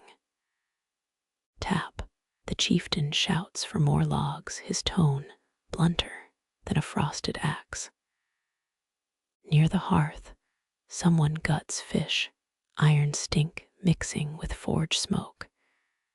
You count pumps, just as young smiths did in Dublin's flame-filled pits. Tap, tap, Eirik shifts, scraping his heel through dropped breadcrumbs. Boots tell stories, his soles worn thinner on the right from steering rudders during raids. Tap, tap, Fire flares. You inhale sparks that taste of borrowed time. Beside hammers, you spot a tin bowl holding little iron nails. Some scholars debate if smiths were sacred or just men who liked hitting things. Tonight, sacred loses to sweat-soaked lower backs. Tap, tap, tap. Your rhythm slips. Ash-stinging forearm scratches Eirik gifted you earlier. His boot stillness feels heavier than a sunk longship. Then a scrape. A shift. Fingers drumming mead-horn ridges in matching tempo across the hall. Tap, tap. Pause, tap. Air hisses through clay pipes, heat kissing your face like forgiveness. Viking steel demanded 300 pumps per sword blank. Brute work better than brooding over amber thieves. Tap, tap, tap. Eirik's foot lifts, hesitates, falls into time with your straining lungs. Almost dancing, if dance meant calluses, meeting grudges hidden under smoke. Historians still argue if rhythmic labor eased feuds. Your shoulders burn close to answering. The boy returns, cheek smeared with mead foam. Jarl says banquet moons up. Ghost ships can see flames. You release straps gone tacky, with palm sweat and guilt. Eirik's boot quiets mid-tap, frozen like a fox hearing hounds. His nod barely dips the torchlight. But the fire you fed roars on ignoring truces, or thieves, or stolen pendants, swaying in shadows. A wooden bowl slaps the table before you, lumps of barley porridge, quivering like storm-tossed ships. Steam whispers promises of warmth to your still-chilled bones. Its scent part wood smoke and part lost harvests. Viking meals leaned heavy on grains. Ruined teeth found in tombs prove it. You cradle the bowl, heat bleeding through calluses earned by oars and axes. Thick as peat mud, this sludge could patch longship holes in a pinch. Someone chuckles, sounds like the fishermen whose nets you once slashed during a salmon raid. Jarl Harald scrapes his own bowl with a pewter spoon, neck tendons tight as rigging lines. Arctic winters taught Norsemen to lick vessels clean burka dig sites, show bowlware from obsessive scraping. His knuckles whiten, spoon screeching like a dying gull. Sprats or starve, growls a red-bearded youth across the fire. Sprinkling dried fish crumbles into his mush. Someone kicks him, boot thud echoing your empty stomach's grumble. Your first bite coats your mouth, stale barley and wood ash. Chewing feels like gnawing through Eirik's stubborn silence 3 seats away. You swallow hard, lump dragging down your throat like an anchor. The chieftain's wife glides past, birch bark bucket swinging from her elbow. One hand dips inside, drizzling golden liquid over waiting bowls. Dandelion sap, they harvested before winter's choke. Historians debate if Vikings sweetened porridge for peace gestures, or just hated bland food more than sworn enemies. Honey scent blooms, false summer in a longhouse haunted by frost. Your next spoonful glistens, amber-touched forgiveness. Even Eirik's scarred fingers twitch toward the sweetness. Jarl Harald slams his spoon down bowl, scraped bone white. His palms turn upward, blister pink skin showing like a beggar's at Nidaro's cathedral gates. A quiet joke dies on the fisherman's lips, snuffed by that naked display. Winter spares no one kings or killers.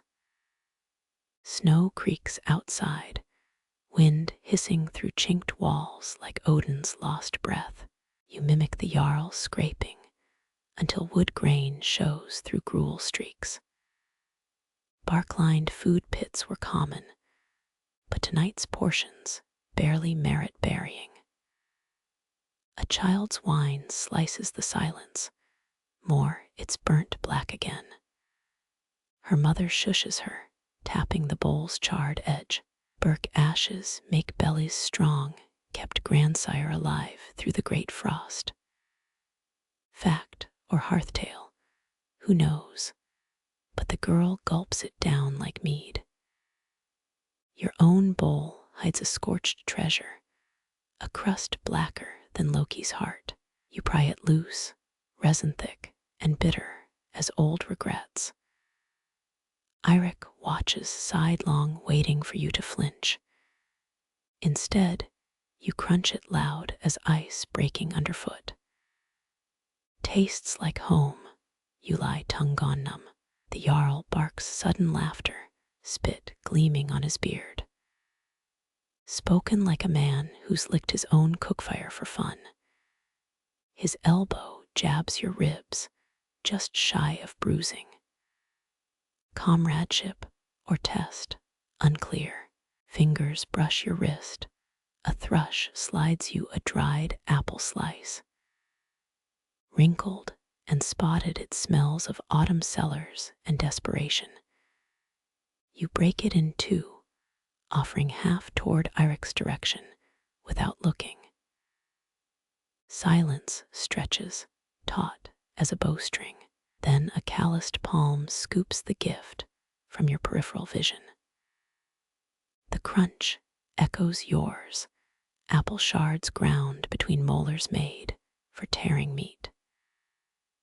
Porridge softens the air bellies, filling with what passes for peace. Dogs lick spills near the hearth tails, wagging though ribs show through mangy fur. One gnaws a fish spine you tossed earlier, delicate as a lord at feast. The Jarl leans back, rubbing his stomach like a pregnant sow. Better than last winter's moldy rye loaves.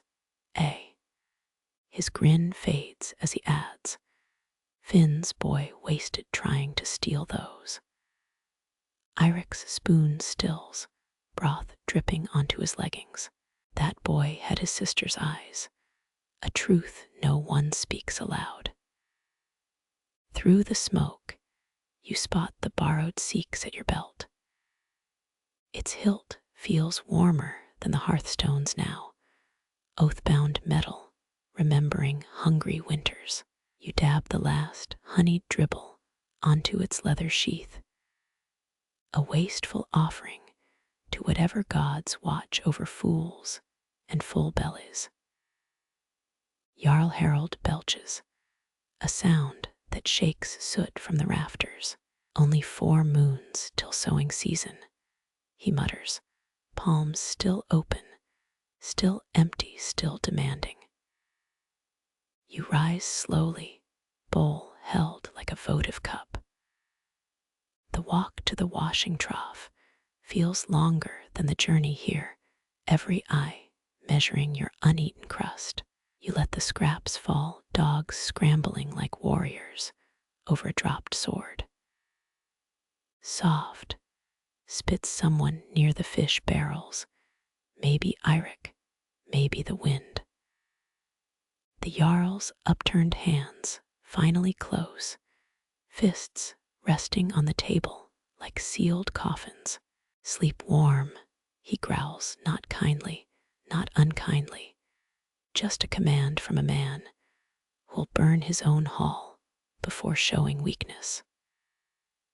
Through the smoke, his palm opens once more, catching a single drip of honey from the birch bucket overhead, sweetness wasted on a callus, but saved nonetheless. The Jarl's honey-crusted fingers curl shut final as a coffin lid snapping over last rites. Smoke hangs thick, stinging your eyes into reluctant tears. That borrowed Seax at your hip feels heavier now, weighted with porridge-thick silences you couldn't carve through. Even the hearth's crackle sounds weary, logs collapsing into ashes like fallen watchtowers.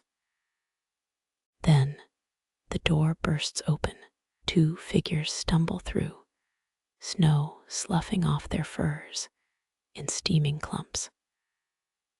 Ice clings to their eyebrows, giving them the look of frost ghosts blinking in torchlight. Everyone freezes, spoons halfway to mouths, as puddles spread beneath their boots. Norse scouts wore layered wool, could outlast blizzards for days hunting landmarks. These men smell of sweat and terror, mastless shadows, gasps the first scout gunner, his face flushed red beneath ice-matted beard. Off the fjord mouth, silence. Then Eirik stands slow as winter sunrise. His chair scrapes loud as a blade unsheathed. Without a word, he grabs the mead horn beside his bowl. The honeyed drink sloshes, proof against panic's poison. He thrusts it toward Gunnar first, though his knuckles whiten around the horn. The second scout, Sten, chokes on his next words. No oars, no sails, just gliding shadows.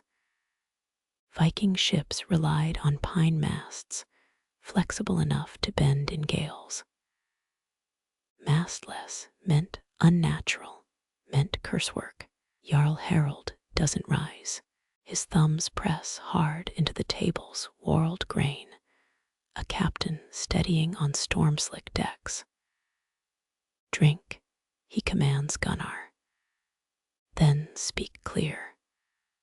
Gunnar drains the horn golden dribble, staining his tunic. The hall holds its breath, ale-soaked wool smelling, suddenly, like childhood nightmares. Historians still argue whether Scandinavian ghost ship tales began as fog hallucinations, or genuine terror of waters hiding older things. We tracked seal near the ice caves.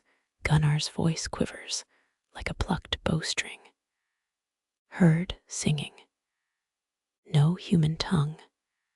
Sten nods too fast, like whale song but wrong. Pulled our bones like Lodger's marrow harps. His hands shake, mimicking seawater's tremble. Eirik refills the horn, mead flow steady, despite the tension cracking the air. He offers it to Sten now, the gesture almost gentle. A snort comes from the fisherman's corner, half drowned in shadow. Bet you 2 pissed yourselves, seeing mist for monsters. Olaf's laughter dies quick, strangled by Jarl Harald's glare. You watch Sten swallow, throat bobbing like a hooked fish. Not mist, he whispers, solid as your wife's backside, and twice as ugly. Nervous chuckles ripple, drowned when Gunnar slams his fist down. 3 shadows, blacker than Freya's missing thigh. Cutting waves without wake. A child whimpers, huddled near the loom. Mothers pull children closer, their spindle whirs, suddenly frantic. Ghost ships plagued, Viking lore, Draugr crude wreaths, seeking warmth from the living. Believers left iron nails in ship planks for protection. Jarl Harald finally stands, raven feathers rustling like dry bones. Tied slaves, he grunts, or Greenlanders lost without stars. Eirik's gaze flicks to you, brief, as a knife flash. 14 winters back, you'd mocked his brother for fearing kelpie steeds in the surf. That boy drowned a week later, his corpse nibbled by things with too many teeth. Wind screams through the door, still hanging open. Snowflakes swirl inside, dying as they kiss the hall's heat. Sten shivers, though mead warms his veins now. They followed us, Loki bastards. 2 leagues inland. Silence crashes down, heavier than Thor's hammer. No ship, masted or cursed, could sail over rock and pine. Gunnar nods grim, gliding over snow like skates on lake ice. He reaches into his pouch, tosses a lump onto the table. Found this where the last shadow stopped. The object rolls, thuds against Jarl Harald's bowl. Charred wood, edges fused like melted glass. No Norse kiln burns hot enough for such work. Some lean closer, sniffing. Algisbrenna mutters the Volva, her bone rattle trembling. The great burning, when fire demons scourged Iceland's first settlers. An old woman spits her saliva, hissing on the hearthstones. Eirik picks up the wood chunk, rubs soot off with his thumb. Reveals a carving, 5 interlocked rings, Sami magic. He asks, voice stripped of its usual sneer. Laplander traders sometimes marked territory with such tokens, harmless tricks to spook rivals. The Jarl snorts, louder than Sten's panicked breaths. Sami burn green wood, smoke like victory pyres. This reeked of salt. Your scar tingles, rotted apple ache, waking beneath wool and old wounds. You remember Irish monks whispering of dark canoes, seen off frozen coasts, vessels from beyond morning's edge, madness likely. Jarl Harald grabs Gunnar's shoulder, fingers denting leather. Did they bear shields? Banners? Sten answers instead, haunted. Bare as newborns, smooth as gravestones. And cold, he hugs himself, cold like the space between stars. Eirik refills the horn a 3rd time, ignoring how mead splashes his wrist. Someone mutters about waste, quieted, when he shoots a glare sharper than winter. The Jarl releases Gunnar, wiping his hand on his breeches, like touching fear might infect him. If you're lying, we're not. Gunnar's shout scatters ashes from the hearth. Almost pleading, check the fjord yourself come dawn. A log cracks, sparks dancing like drunk fireflies.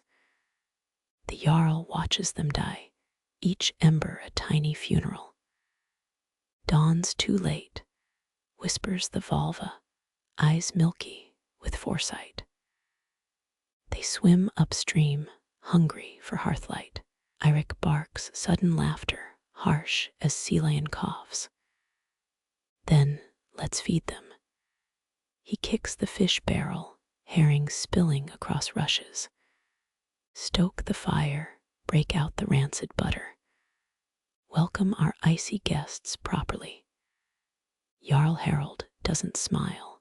His hand drifts toward his sword, resting against the high seat's arm. Only then do you notice it's sheathed in sealskin, not leather. Sealskin for blades meant to taste sea foes. The fisherman stands, knife glinting, as he picks scales off his sleeve. I'll take first watch, his gaze meets yours. If someone shares the chill, you nod, not ready to voice trust yet. Sten sinks onto a bench, the fight draining from him. Gunnar stares into mead dregs, mouthing silent prayers to gods who abandoned him on frozen shores. Eirik slams the empty horn down, wiping his mouth. Wake me when the ice demons start singing nursery rhymes. I've got a lullaby for them. He pats his axe, slow and deliberate. Mothers hustle children toward the sleeping platforms. Dog pelts suddenly precious shields. Loom weights clatter, unfinished cloth, abandoned mid-thread. Odin's chosen might feast in Valhalla. But tonight's dread feels darker, hungrier, endless. You rise, frost, air biting, where the hearth's warmth once clung. As you buckle your borrowed cloak, something prickles your neck. Not fear, memory, rotted apples, and a suture's tug, your scar alive again. The fisherman waits by the door, his knife edge catching torchlight. Through the gap, snowflakes fall like ash from burning sails, somewhere far out at sea. You shift sideways, making room for newcomers near the fire's guttering light. A serving girl bumps your shoulder, her elbow jabbing the rotted apple scar beneath your tunic. Old pain flares, sharp as the day you earned it. She freezes, her lopsided smile mirroring a ghost's. Apologies, guest recognition hits like a thrown axe. That tilt of lips, that one dimple scoring the left cheek.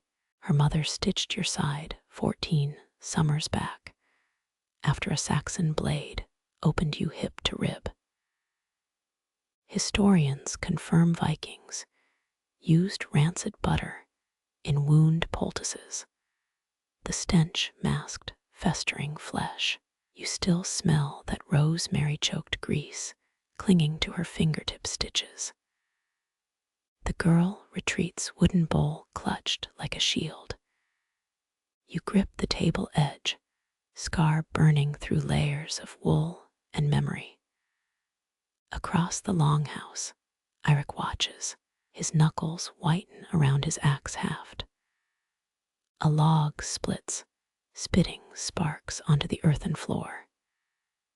You press fingers to the ache beneath your tunic. That scar puckers like a starved mouth, edges fused with horsehair sutures. Some healers believed horsetail threads bound soul to body, kept death singers from stealing your breath mid-battle. Someone passes you a cup, birch beer, fizzing with last autumn's fermentation. You sip slow, bitter bubbles popping against your tongue. The serving girl kneels by Jarl Harald now, offering barley bread smeared with crowberry jam. Her mother's hands moved, just so steady as a shipwright's hammer. That woman saved 12 warriors the winter. The Red Plague took half your settlement. Folk whispered she bargained with Norns, paid in childhood teeth, buried under yew trees. Fringe sagas speak of Norse witches collecting oath-breaker molars like chess pieces. Eirik pushes off the wall, striding toward the fire. His shadow swallows the serving girl whole as he grabs a sausage from her platter. Still jumpy, he asks, grease gleaming on his chin. Your table manners still resemble a rabid wolverine's. You reply, voice flat as the fjord at dawn. He barks laughter, startling 2 thrushes, scraping trenchers clean. The fisherman coughs by the door, impatient as tied against rocks. Your scar throbs, phantom fingers tugging sutures long dissolved. You recall the battle smoke haze, how the Saxon's sword had jammed in your hip bone, how his eyes widened when you head-butted him mid-swing. Sweat drips down your neck now, mixing with hearth's heat sheen. She favors her mother, mutters Jarl Harald, watching the girl vanish into the pantry gloom. Doesn't everyone? You trace a knot in the table whorls like frozen whirlpools. The Jarl's beard shifts, something like approval beneath its tangles. His wife died Berthin, that girl, ripped apart like storm-tossed sailcloth. 9 winters back, or was it 10? Time blurs like ink in meltwater. The fisherman stomps snow from his boots, each thud syncing with your pulse. Frost air nips your knuckles, fighting fire's warmth for dominance. Eirik tears the sausage in half, offers you the portion not slick with his spit. Remember her mother's singing. You nod, though the memory's frayed at edges.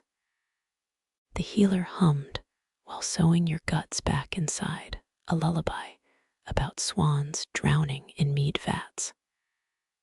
Historians still argue whether Viking death songs were leaked prophecies or just drunken boast poems.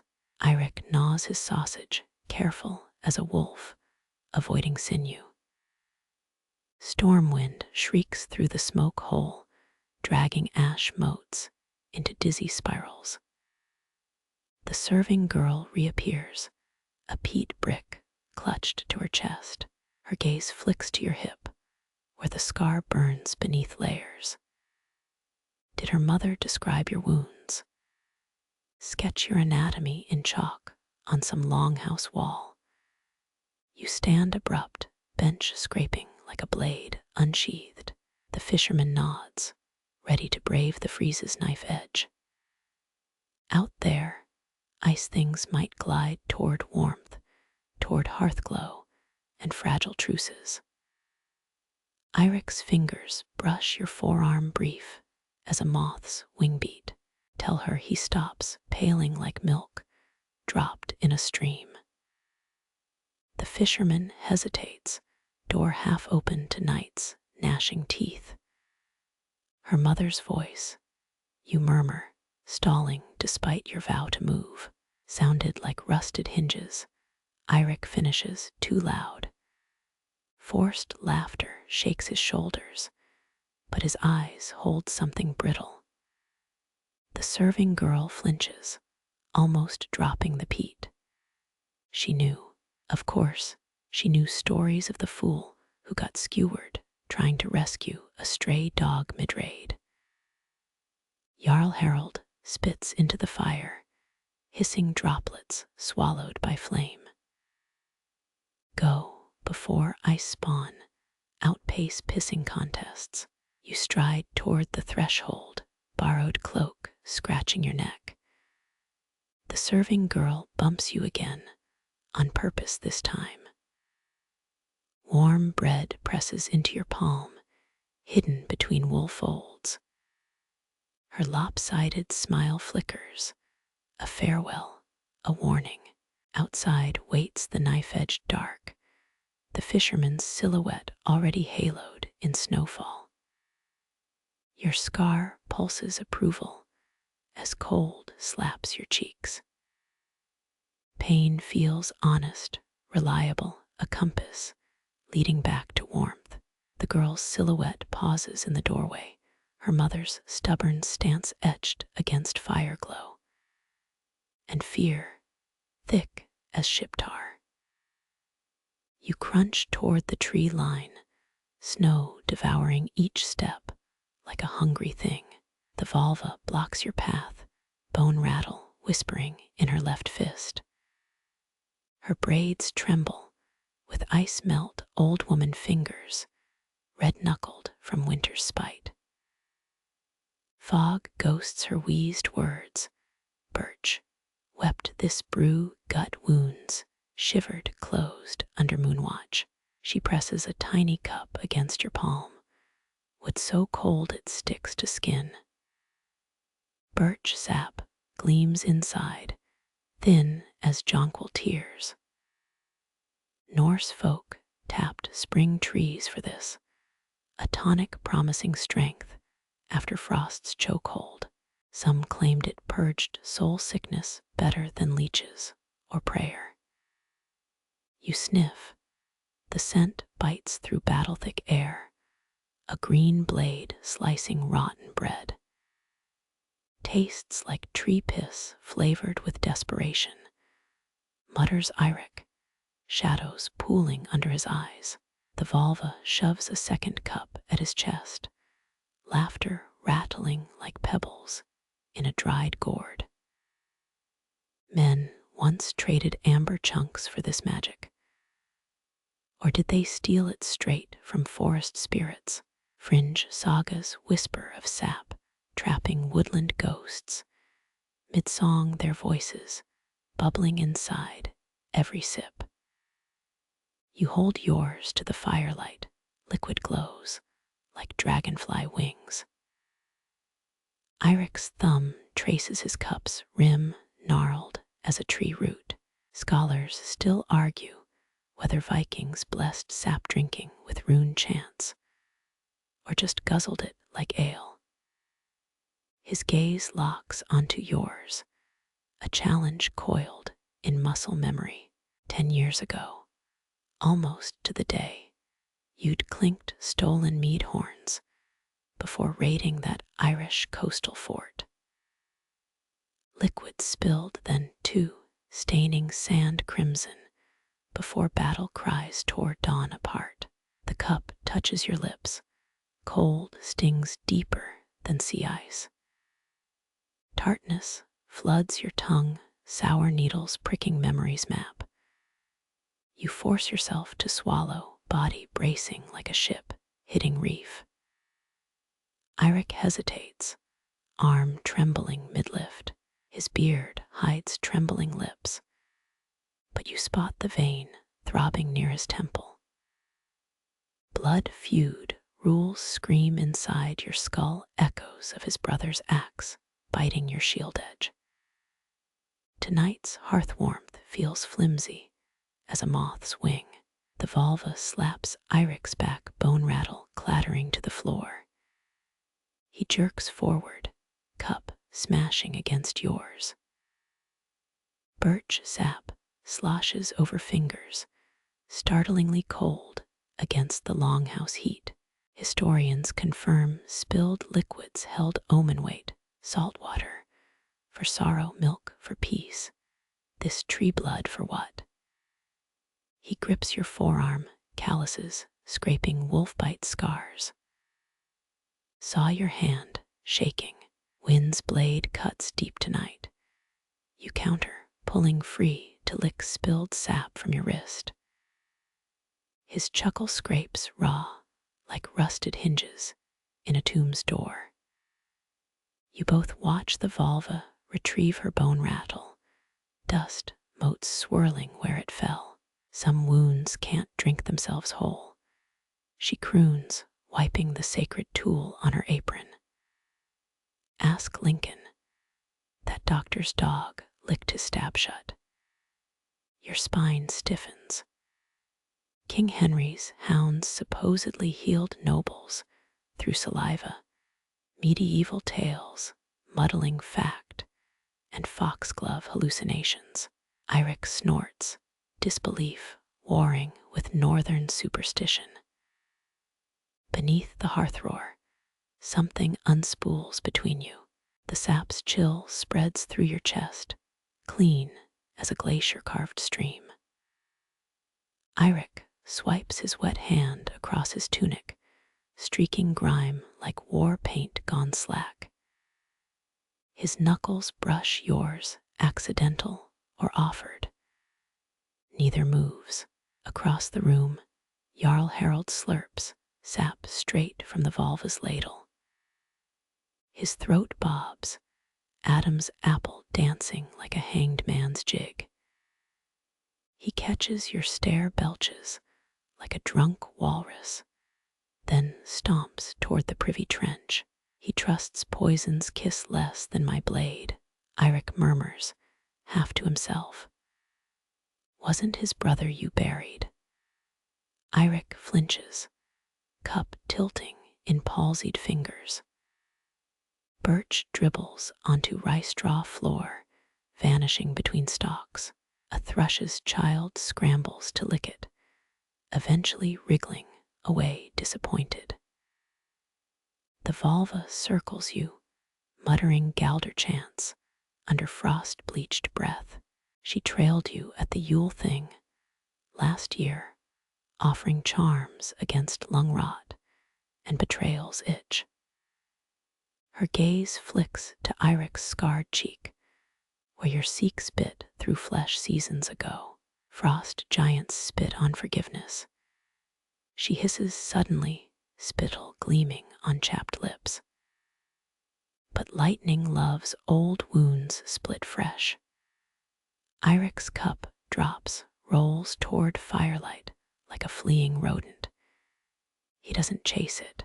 Your own cup sits empty, staining your palm with tree scent. The serving girl appears silent as a wisp, holding 2 fresh portions. She avoids your eyes, focusing on Eirik's trembling hands. He grabs both cups, slams one back before she finishes pouring. Birch sap pearls on his beard, caught in coppery tangles like dew on briars. The second cup glares in yours. You raise it, parched throat clicking dry. To shared thirsts, he hesitates, face twisting like rotten leather, stretched too tight. For breaths, you think he might dash your drink into the embers. Then his arm snaps up, wood cracks together, hard enough to splinter. Liquid arcs skyward, sparkling, before hitting soot-blackened furs. Laughter erupts from the drunk to your left, a thrush spitting barley beer through his nose. The ruinous tension shatters, easing as Eirik wipes his face. Truce drinks taste better spilled. He rasps, voice frayed, but fury dimmed. You lick sap from your thumb, sweetness hidden beneath the tart sting. The vulva vanishes, bone rattle song, fading toward the smoke hole's star-pricked eye. Dawn scratches at Longhouse shutters, pale fingers testing war's fragile scabs. Eirik's shoulder bumps yours, spilled forgiveness, soaking slow into compacted earth. The Seax presses against your thigh, hidden heat pulsing like a second heartbeat. Leather rubs worn wool each step, since childhood battles has molded its sheath to your leg's curve. A thrush snores nearby, mouth smacking like he's chewing dream mud. His head lolls, drool pooling on a bread crust abandoned hours ago. You adjust your seat, rough bench groaning beneath you. Norse blades carried personal histories, some inscribed with prayers, others just sharp enough to split grudges. This one's handle fits your palm like a lover's grip, dried elderberry sap sealing the wooden scales. Folk claimed certain Seaxes could smell fear, foolish hearth tales spread by sleepless warriors. Jarl Harald's gaze slices toward your hip, eyes narrowing beneath raven feather braids. His own bone-handled knife juts from his belt, a walrus tusk yellowed by decades of mead spills. Historians still argue whether Vikings cleaned their blades more than their teeth. He belches sudden and wet, a sound like a seal choking on kelp. Something pinching your britches, outsider. Your thumb finds the blade's pommel beneath your tunic, worn smooth as a river stone. Amber talismans dangle from his wife's neck nearby, the stolen pendant glinting like frozen honey. Static sparks when she moves, sheep's wool hissing against Baltic stone. You don't flinch, just a splinter from your hospitality bench, Jarl.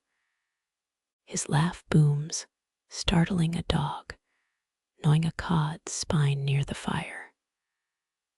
Wallace would have howled here, a diplomat's hunting, mutt once stolen by Norse traders.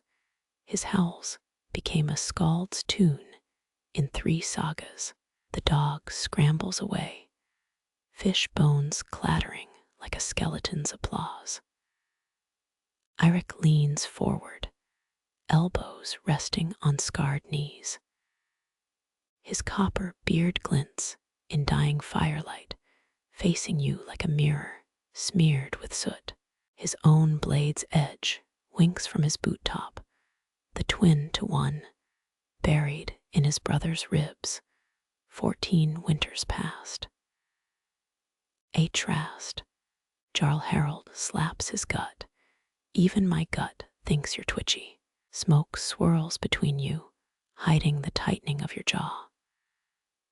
Northern smiths tempered Seaxes in urine, fermented for edge-holding bitterness.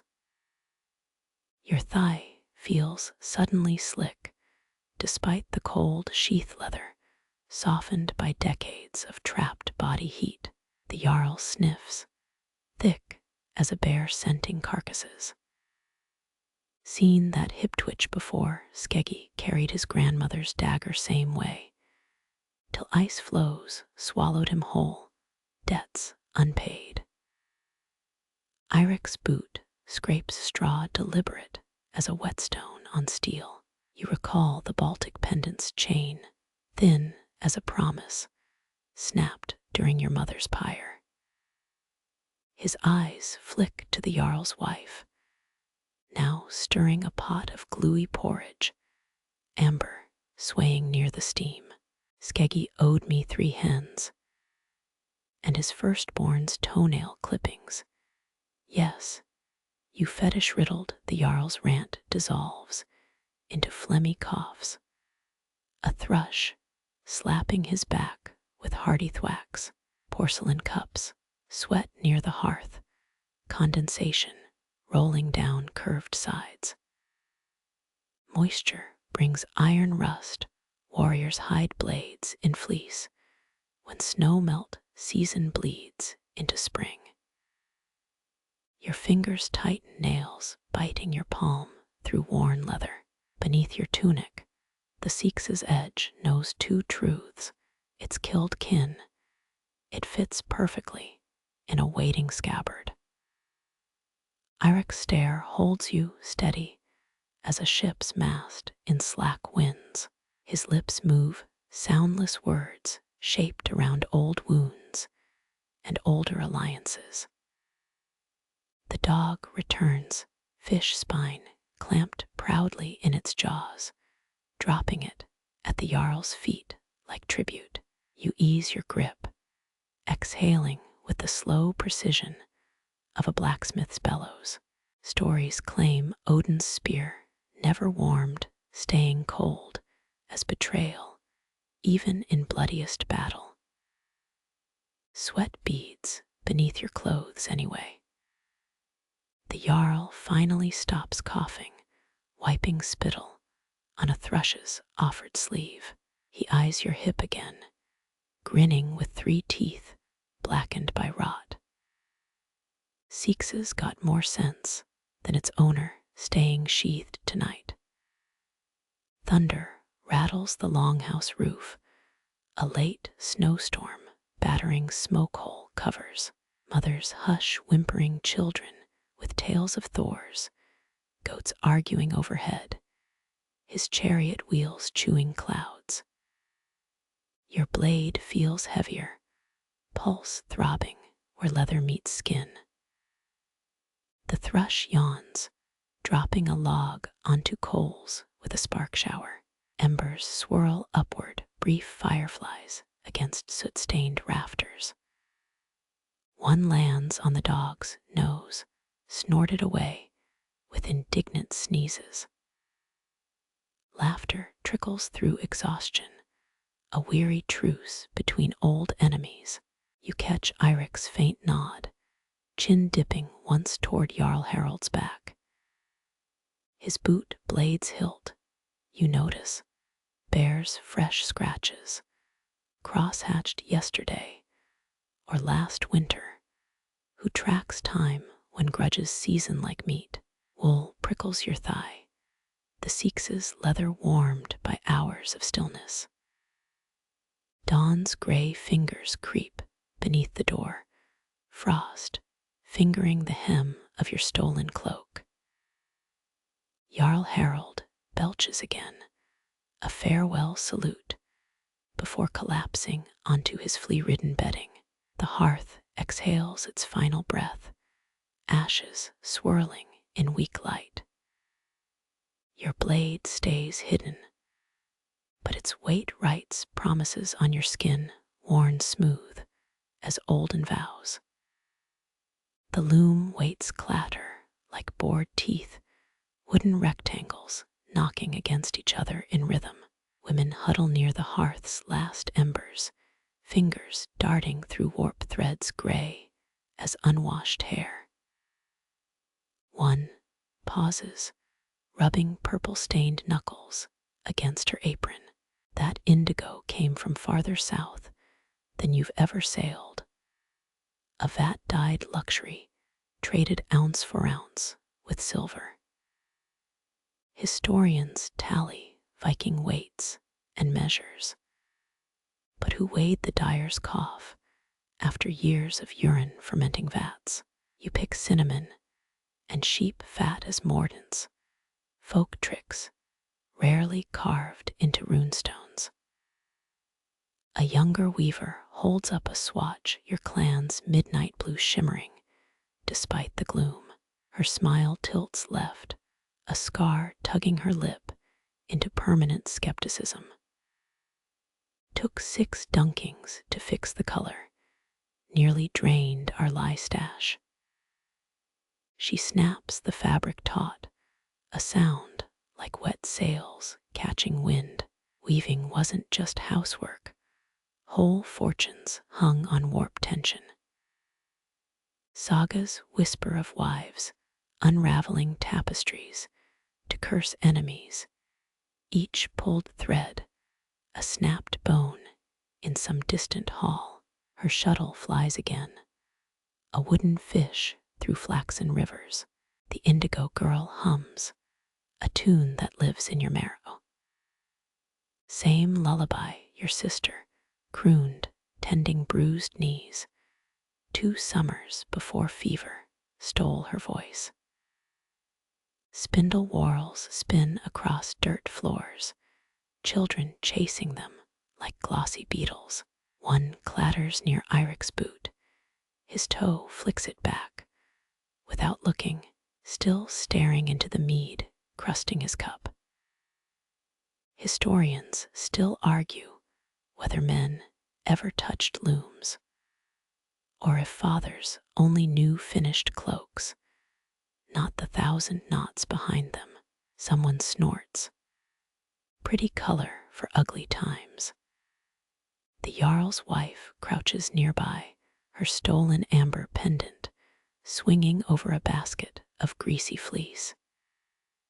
She cards wool with practiced jabs, metal teeth biting through lanolin clumps. My cousin traded 5 bolts like that, got a pregnant goat, and 3 rusted arrowheads. Her laugh scrapes low a blade on whetstone. War's better business, less waiting. Threads cross and recross, over under, a dance more complex than shield walls. You watch patterns emerge, brown chevrons marching toward blue triangles.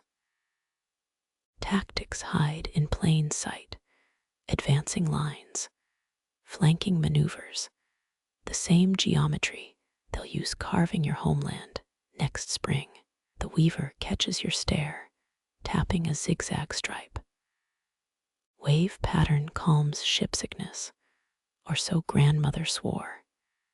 She winks. Could use some on Jarl Harald's breath, rough seas in that gut. Laughter braids through click-clack rhythms. The indigo girl leans closer, palm upturned. Our trader found this dye near Miklagard. Same voyage he saw elephants. Said their noses were swords, but floppy. Her fingers mimic swinging trunks, flapping comically until wool tangles. She groans, unpicking mistakes with a bone needle. Certain Byzantine silks cost 36 deer pelts, though haggling happened mostly through archery contests.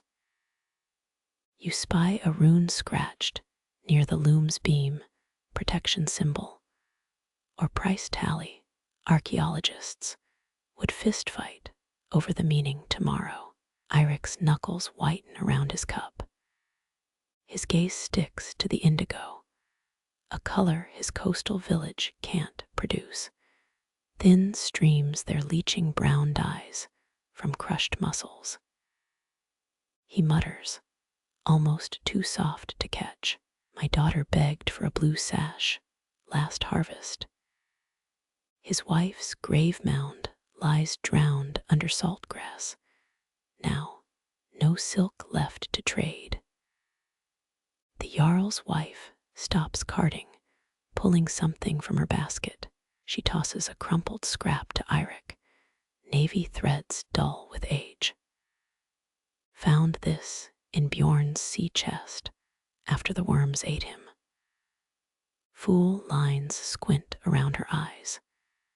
Kid would have barfed mead seeing you wear it, so use it well. Flames gutter as wind sneaks through roof thatch. Wooden weights sway, an inverted forest bobbing in night's current. Someone feeds the last birch log to coals, resin popping like distant applause. The indigo girl yawns, stretching arms tattooed with knotwork serpents. Her bracelet slides, revealing a wrist scarred by rope burns. Looms my true spouse, doesn't snore or forget anniversaries. Others chuckle, but the Jarl's wife frowns at her own wedding band, a twisted silver ring now tight on her swollen finger. You finger your cloak's frayed edge, hem patched 12 times since leaving home. Weavers mend until threadbare. Clan codes forbid wasting good cloth, even when stained with things best forgotten. The girl offers her blue swatch, placing it over your knee. Peace weaving's old magic, they say. Her shrug dismisses centuries of scholarly bickering, or just cheaper than stitching arrow wounds come spring. Shuttles slow as eyes droop, pitch-daubed threads sticking to sleepy fingers. The Jarl's wife gathers her fleece, amber pendant grazing a spindle's edge, static sparks, tiny lightning between stone and wood. She mutters forbidden Galder words, too fast to catch, before kicking dirt over the fire. Shadows swallow the loom whole, its last rattle echoing like dice tossed before gods. Dawn leaks through smoke vents, first light gilding dust motes into false gold. The indigo girl sleeps slumped against her half-finished cloth, blue triangles melting into brown waves. You fold her gifted swatch against your Seax's sheath, wrapping warmth around cold steel. Outside, the rooster crows 3 times, signaling nothing or everything, depending which twitchy god you asked. The hearth's last coals hiss, protest, as a thrush dumps peat, chunks over them, rank smoke curling toward the smoke hole overhead.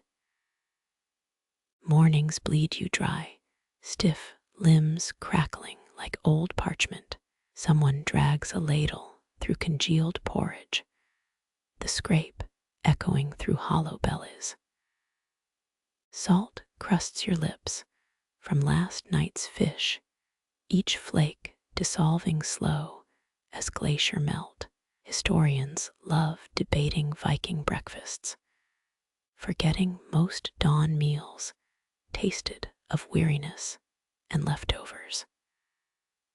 Jarl Harald squats near the ash pile, fingering crusted stew remains like rune stones.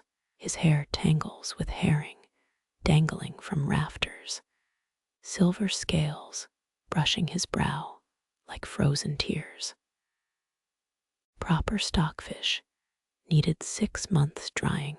These hung only 3 weeks, still soft enough to poison rats. You prod a gray lump in your bowl, maybe barley, maybe boiled leather. Feast turned famine, mutters the indigo weaver, her cheek creased from sleeping on the loom. She pokes Eirik's shoulder. Your snoring shook the roof beams. He bats her away, eyes bloodshot. Blame the Jarl's herring, they sing off-key. A chuckle snakes through the longhouse. Jarl Harald's head snaps up, herring swaying as he rises. The roof beams kiss his scalp, leaving a smear of soot and fish slime. Silence crashes down, even the hearth holds its breath. You know that stance, spine rigid, shoulders squared against the weight of 1,000 grudges. He grabs a birch chip, crushing it to splinters.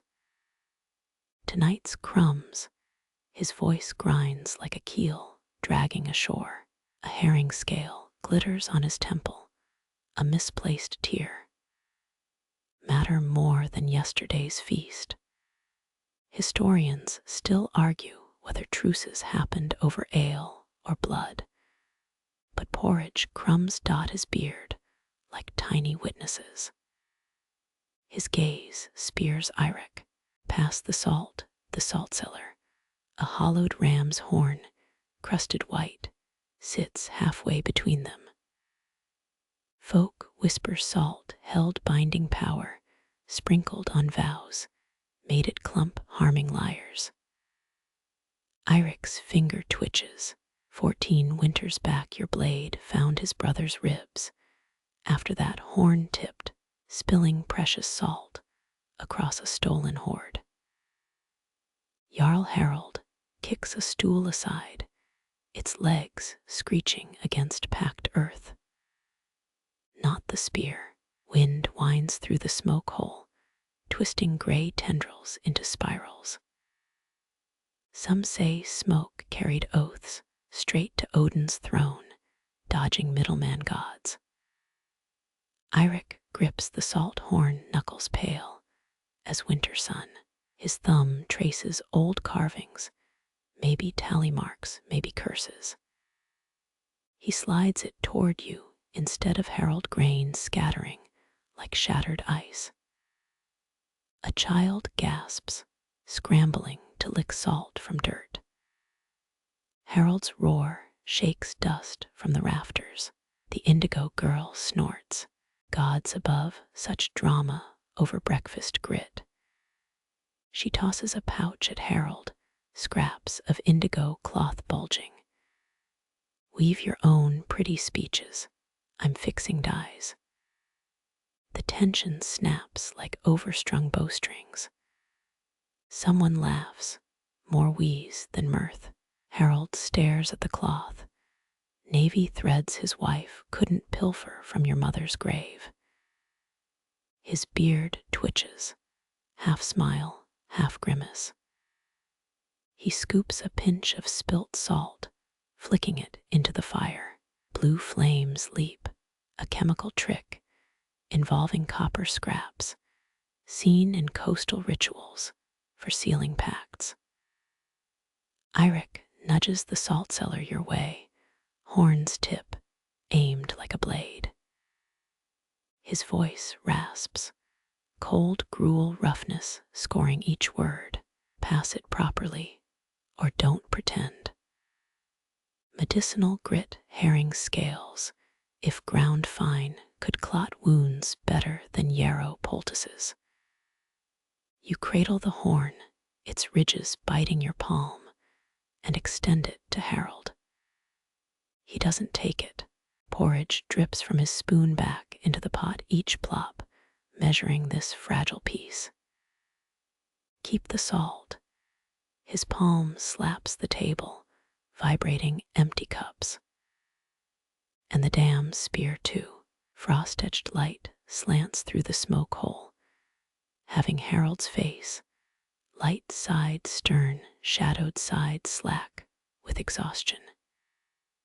The indigo girl hums, filling the quiet. Eirik's foot taps, a war drum echo beneath the table.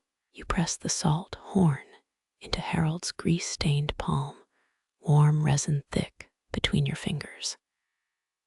His grip tightens, scrimshawed ridges imprinting skin. A raven croaks outside, hungry or prophetic, depending on which gullible soul you ask. Harald barks a laugh, spittle landing in your porridge. Birds got indigestion. He salutes the ceiling with his dripping spoon. Not omens. Mead trickles down someone's chin, too early for drinking. Yet here they are. The hearth finally surrenders, new flames devouring peat. Harald crumbles stale bread over the fire, sacrifice or waste. Nobody dares ask. Smoke curls toward the hole again, a gray thread stitching sky to this moment, broken only when the wind shifts east. Outside, snow softens under tentative sunlight, muffling axe blows from the woodpile. Winter's teeth still bite, but the gums are rotting.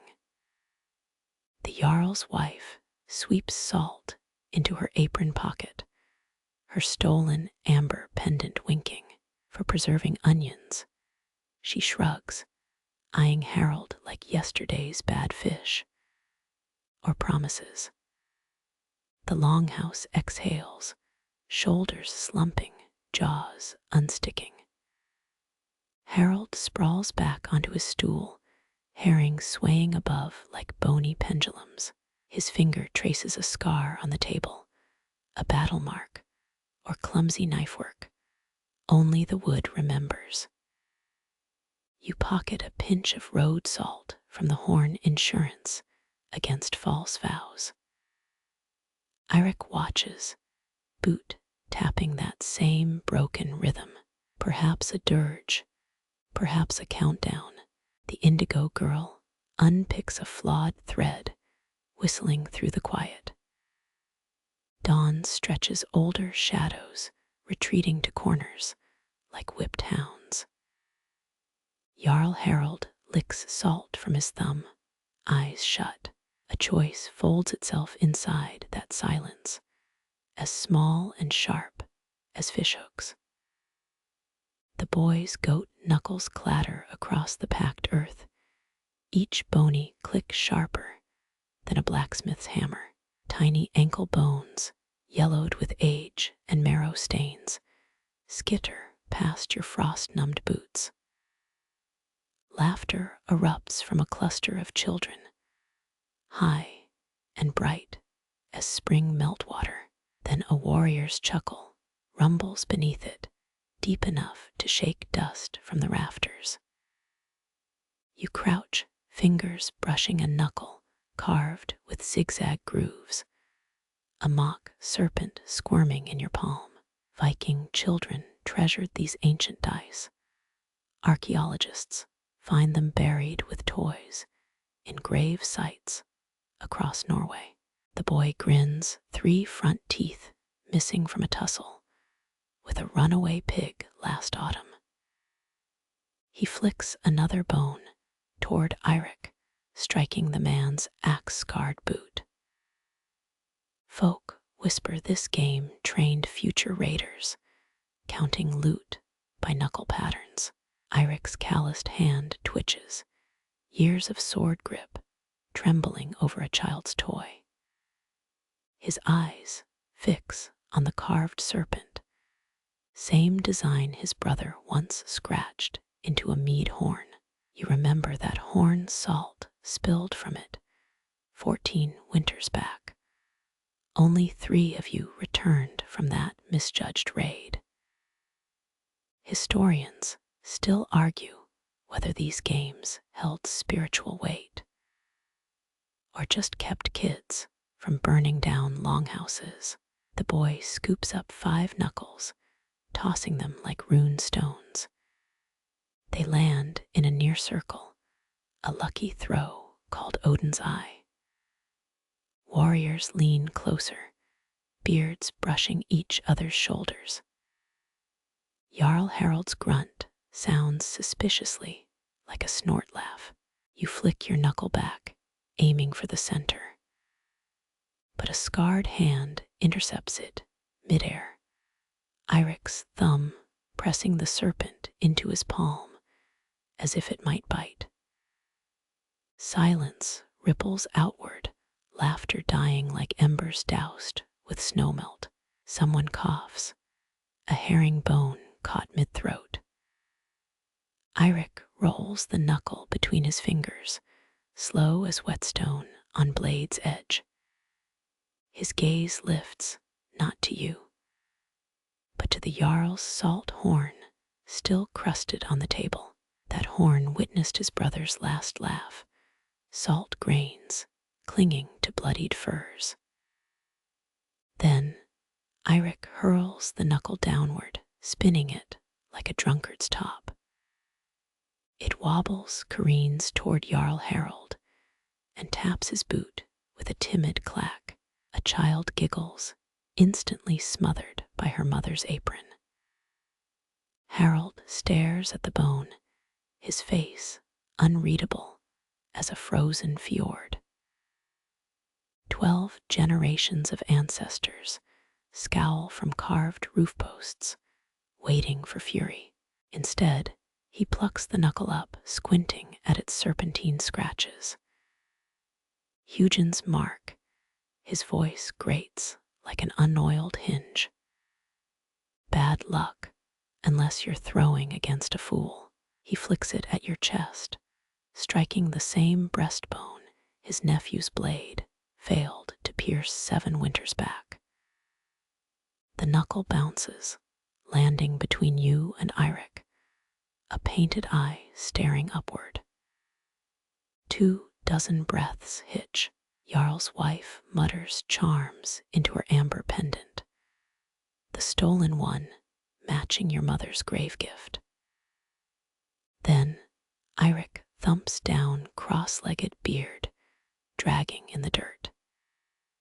He snatches 3 knuckles from the boy's pile, tossing them hard enough to dent the earth. They bounce, forming a loose triangle called Thor's hammer in the old tongue. Your lip quirks. He always did throw like a god, even as a snot-nosed brat stealing apples from your family's orchard. You gather 4 knuckles, warming them in your palm. 1 bears tiny dots, 5 holes drilled by impatient, childish hands. Coastal elders claimed drilled bones held ancestral whispers, though monks later called it pagan nonsense. Your throw scatters them wide, a chaotic mess nicknamed Loki's grin. Eirik barks a laugh short as an axe chop, his first genuine sound all morning. Children creep forward, knuckles forgotten, in favor of watching sworn enemies trade tosses. Harald drags his stool closer, herring scales shedding from his hair like dandruff. He grabs a knuckle, mouthing silent words before rolling it. The bone spirals, clattering against Eirik's steel boot. A shiver runs through the Longhouse, not from cold, but memory. That boot once stomped your shield, splintering wood as your blade found his brother's ribs. Eirik's throat bobs, seeing the knuckle whisper close to his heel. Chieftain and rival lock gazes. Childhood game, suddenly weighted as a blood oath. The boy, sensing glory, tosses his entire stash between you both. 28 knuckles form a chaotic battlefield. Bones bleach white in the smoke hole's light. Historians paint Vikings as axe-swinging brutes, never noting they invented 9 out of 10 board games found in York's dig sites. Someone hiccups, meets sourness, cutting the tension. Harald grabs 3 bones, each etched with stubborn runic tallies, and scatters them near the hearth. Flames lick close, blackening one knuckle before your knee knocks it back from the edge. Firelight gleams on the runes, revealing a crude H scratched long ago. Your brother Halfdan's mark, he taught you this game before Eirik's blade found him 50 paces from here. A hush thickens, even the hearth's crackle fades. You pinch the charred knuckle, heat biting your fingertips. Eirik's eyes widen, recognizing that mark, remembering your brother's laughter as he lost their last game. The stolen amber pendant glints, its original owner teaching both boys how to win by cheating. Your throw skitters bones across the floor, one striking Harald's toe, another bumping Eirik's knee. The boy claps, shouting Midgard serpent, for a throw that looped around 4 others. Men chuckle, beards wagging, hands forgetting their usual knife-hilt grip. Harald sighs a sound like ice, surrendering to spring's first thaw. He picks up Halfdan's burnt knuckle, rubbing soot across his thumbprint. Your brother threw like a one-eyed cat, that rasp edges softer, almost fond. Always knocked my best pieces off the board. Eirik stiffens, boot sole grinding a knuckle into the dirt. His throat works, nodding around words stuck for 14 winters. The boy tugs his sleeve, drooling slightly, offering 3 fresh bones. Throw, the boy insists, pushing them into Eirik's clenched fist. Before dawn robs the light, Eirik uncurls his fingers, knuckles trembling like autumn leaves. He glances at Harald, then you face hardening, as if facing a storm at sea. The bones fly, hitting the ground in perfect alignment. 6 in Odin's, I won, balancing atop another. Gasps ripple the rarest throw, called Valhalla's doorstep. Warriors cross themselves, both pagan and Christian charms muttered at once. Eirik stares at his hand, as though it betrayed him, the hand that killed kin, now winning a child's game with unnatural grace. Then Jarl Harald laughs, a rusty bellow that shakes dried fish overhead. He slaps Eirik's back, hard enough to stagger a weaker man, knuckles scattering from the perfect circle. Still cheating, I see. Eirik stumbles forward, boot scuffing the sacred pattern. The boy wails, but warriors howl now, grudges drowned beneath roaring mirth. Someone tosses a dried apple, hitting Eirik's ear. Chaos erupts, knuckles flying like miniature hailstones, smacking beards, foreheads. Jarl Harald's fishy scalp You catch a knuckle midair, 5 dots winking from its surface. Halfdan's work. Eirik's knuckles brush yours as you both reach for another, scars grazing like uneasy truces. His fingers freeze, then retreat, leaving the bone gleaming between your nails. Grown men, mutters the Jarl's wife, stitching indigo wool near the ashes, playing like boys biting their own toes. Sunlight slants, sudden and sharp, through the smoke hole, setting dust, motes glittering like scattered coin. The goat knuckles lie trampled, game lost to sweet ridiculousness. Harald wheezes, wiping fish grease from his brow, as someone revives the peat fire. Outside, wind eases, snow softening into slush. A thrush's song trickles through the open door, something hopeful and foolish for midwinter. Eirik's laugh fades, his face sliding back into its usual grim mask. Yet the creases around his eyes remain relaxed. Jarl Harald tosses the last knuckle at you, nodding once, before settling back onto his stool. It lands in your lap, warm from his grip, serpent gleaming like wet ink. The boy collects his scattered toys, counting each bone against his tunic. Eirik watches him, then pulls something from his belt pouch, a silver coin, Byzantine mint, rare as mercy in these parts. He spins it toward the boy, who catches it with knuckle-greased hands. For your sharp eyes, Eirik growls, already turning away. The boy's grin could melt glaciers. The coin glints, a foreign emperor's profile worn smooth by ocean voyages. Your fingers find your own pouch, Halfdan's burnt knuckle nestled beside stolen salt. Dawn stretches older, shadows retreating beaten by light and absurdity.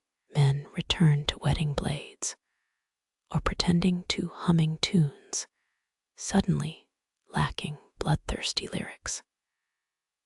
The Jarl's wife hums louder, her stolen amber pendant clicking against clay mugs as she serves watered ale. Your palm hides the charred knuckle, its scorched H branding your flesh like a promise. Eirik's gaze flicks downward, jerking away when you meet it. But his boot no longer taps that death dirge rhythm. Outside, the raven croaks again, a lesser sound now, like a drunkard reciting bad poetry. Jarl Harald belches, spooning cold porridge like nothing happened. Yet his foot nudges the game-scattered earth once, twice, burying a knuckle beneath fresh dirt. As the boy pockets his treasures, a painted knuckle slips free, rolling unseen beneath the weed-strewn loom.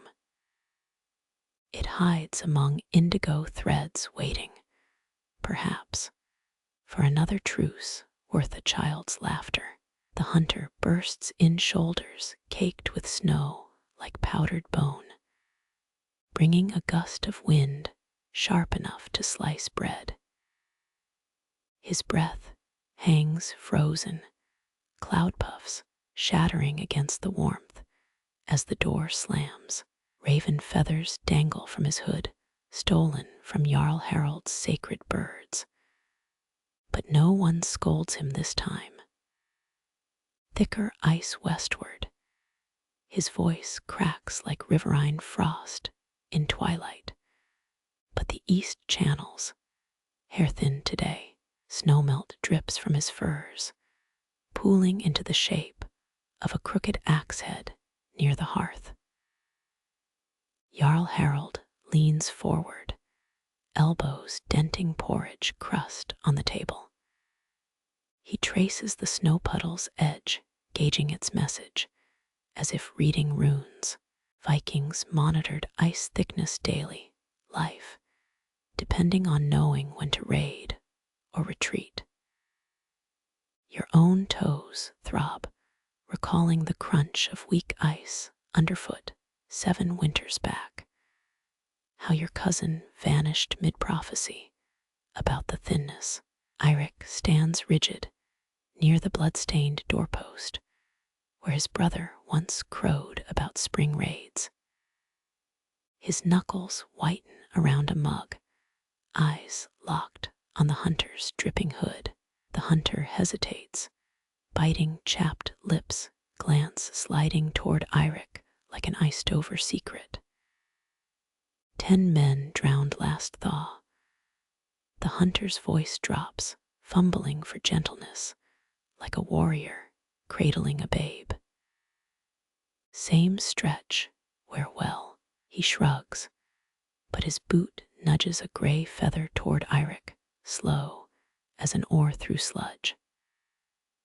Silence chokes the hall tighter than a thrall's collar.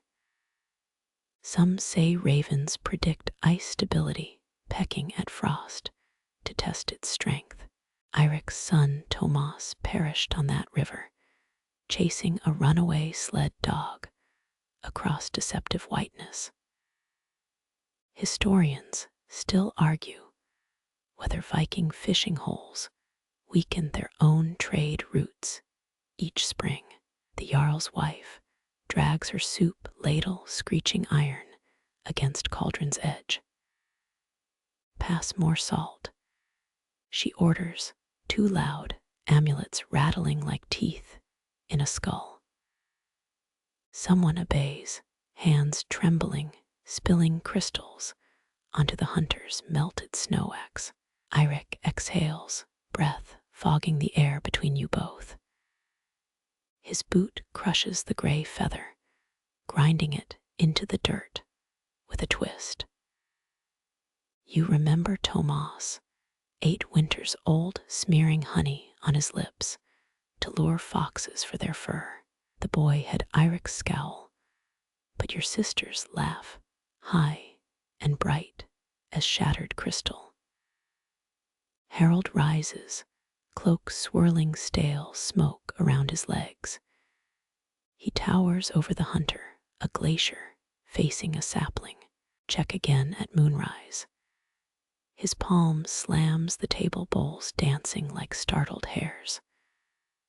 And fool, stop scaring children with ghost tales. But the hunter's eyes stay fixed on Eirik, unblinking. Saw patches blue as drowned lips near Kalfrosta. A bench scrapes backward, Eirik surging upright, mead sloshing over his wrist. The name snaps his last frayed nerve, Kalfrosta being Tomas's drowning ground. The hunter steps back, not from fear, but respect, dipping his chin as one does before carving a grave marker. Wind shrieks outside, mocking the hearth's warmth. Coastal elders whispered weak ice, wept metallic tears when tested with a spear. But you never trusted their rhymes. Harald glances at the roof beams, carved dragons snarling down, then at Eirik's quaking shoulders. Hunt's done, Harald declares, flinging a fish head toward the fire. We gut fresh rumors at dawn. The head hisses, skin blistering, one milky eye gazing at Eirik in reproach. You lift your cup, mead's surface trembling with your pulse. To steady ice, the toast tumbles out, stupid, childish, dangerous. Eirik turns slow as a serpent uncoiling. His stare pins you dagger-like to the bench. Jarl Harald's nostrils flare, scenting bloodshed, but the hunter coughs, patting his furs, found nests under the east bank. He pulls 3 speckled eggs from his pouch, fragile as hope, and sets them by the fire. Snipe eggs, cooked slow in embers, best feast after bad news.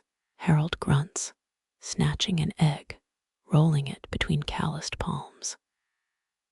Viking guttersnipe, sleek seabird, sneaky nesters along treacherous banks. Eirik sags, rage draining, as the egg warms his own hand. He cracks it, peeling shell like armor, yellow yolk, shining like a tiny summer sun. The hunter sits, knees popping, and extends another egg toward you. His fingertip brushes yours rough as dried kelp. And you see it, the scar from Tomas's dog bite when the boy still trusted hounds. She whelped pups, the hunter murmurs, just for you nodding toward his boot, where a tail-shaped snow-melt puddle spreads. Before the ice took them, good stock. Eirik freezes, egg halfway to his lips. His throat bobs, eyes squeezing shut. When they open, they fix on the snipe's speckled shell, cupped in your palm, fragile shelter for fragile things. Outside, the wind drops silence, swelling like a held breath. Someone pokes the fire, sparks swirling upward, mock stars in the longhouse gloom. The eggs steam, comforting scent of hearth-warmed earth, not death-chilled river mud. Harald slurps, his yoke shameless, dripping gold onto his beard. Building a smokehouse next summer, he announces, licking fingers nodding toward the disputed river stretch. Ice or no ice, smoked pike beats, salted sorrow. Eirik's eggshell crushes in his fist, sharp fragments biting his palm.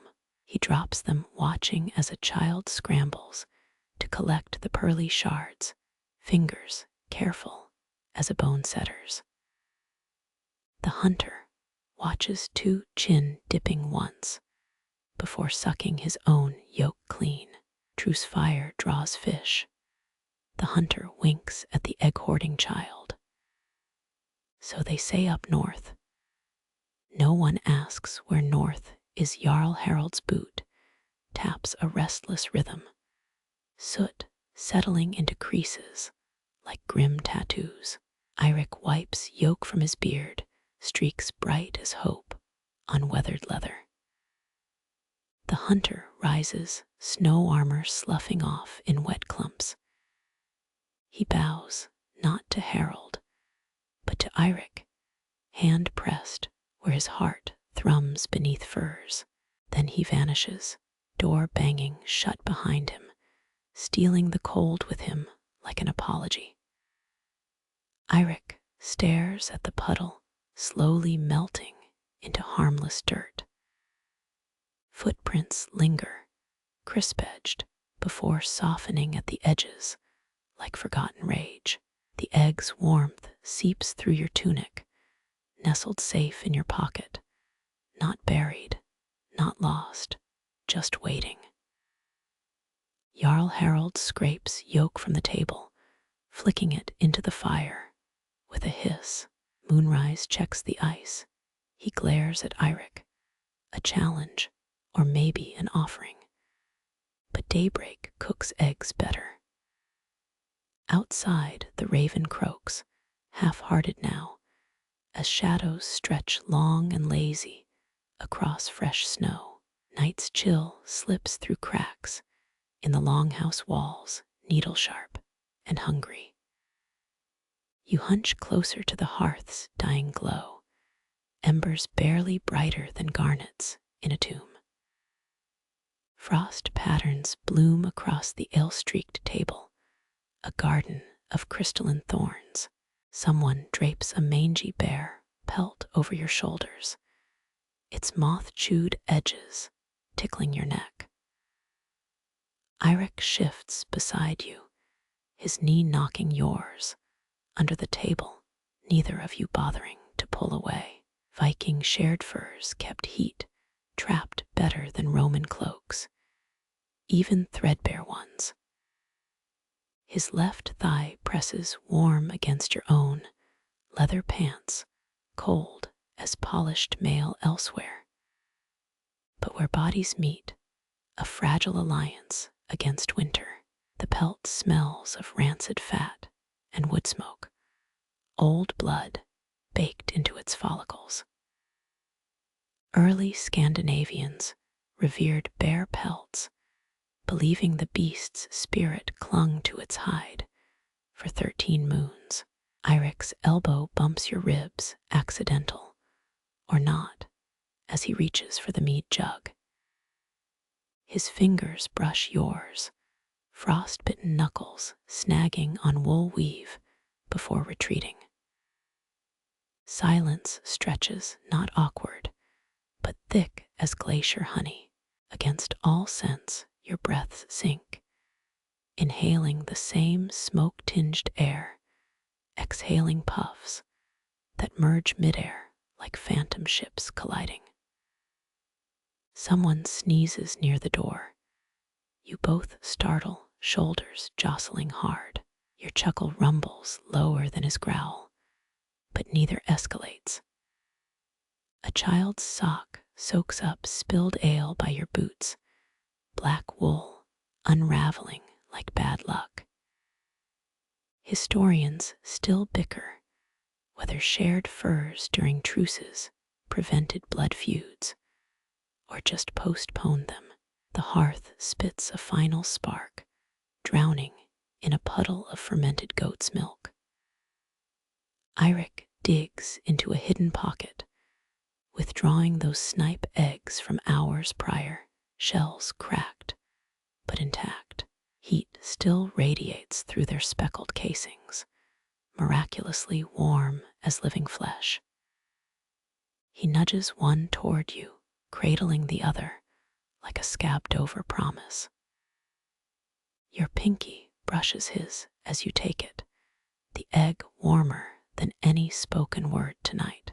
Even moth-spun cloaks lose heat, but bodies bank fire long after flames die. His gnarled thumbnail pierces your eggshell first, methodical, peeling its armor in one coiled strip. Northmen often stole thralls' blankets during winter feasts, forcing enemies close as kin for survival's sake. A shrew-faced elder snores opposite you, spittle icicles forming on his beard. But no one wakes him. When your teeth sink into velvety yolk, the warmth floods your cheeks, your throat, your thawing pride. Eirik chews slow gaze, fixed on Harald's empty throne. The hearthfire's corpse whispers lies about daylight, how it once gilded dragonhead rafters, now just charred regrets. His knee presses tighter to yours, beneath the fur glacial adamants melting with the yolk's sweet rot. Boots shuffle in the dark, someone stealing extra stew, but your island of fur stays undisturbed. Beneath the pelt, his shin aligns flush against yours, two planks lashed against a storm. A daring fly crawls over the bear's dead muzzle, wings weighted by cold before tumbling into eternity. His calloused palm opens, offering the last yolk-smeared shell, patterns swirling like Midgard serpent scales. You crush it carefully into 6 jagged pieces, arranging them into a half-remembered sigil between your linked elbows. Your breath sinks again, lazy as seal surfacing, a rhythm older than grudges. Heat pools where shoulders touch, seeping through layers of wool leather secrets. the raven's midnight cough muffled by rotting rafters. You let your eyelids sag shut, counting Eirik's breaths, as wolves count sheep. Snowdrifts bury the longhouse walls, muffling the world beyond moths and melted yolk. Tomorrow may bring axes or dried apples, but tonight, only this shared furnace of ribs rising, ribs falling under a pelt that stinks of old winters and older forgiveness. The vulva rises, silver-streaked braids swaying like hanged men in a breeze, chalice raised toward the smoke-stained rafters. To those whose bones knit fjord soil, who hunger where roots twist coldest, her cup trembles, mead sloshing over chipped pewter lips. You track a droplet's path down her wrist, snaking through blue-black rune tattoos, older than Jarl Harald's grudges. Eirik's thigh tightens against yours under the pelt, muscles coiled like ship ropes in a gale.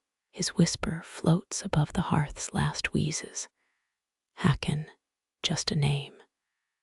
But your spine remembers that spear thrust, felt through shield wood 15 winters back.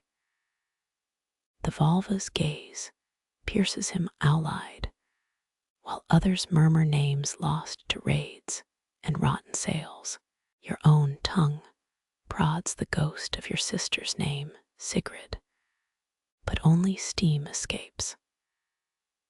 Norwegian burial mounds often held board games, believed to entertain dead warriors through endless winters.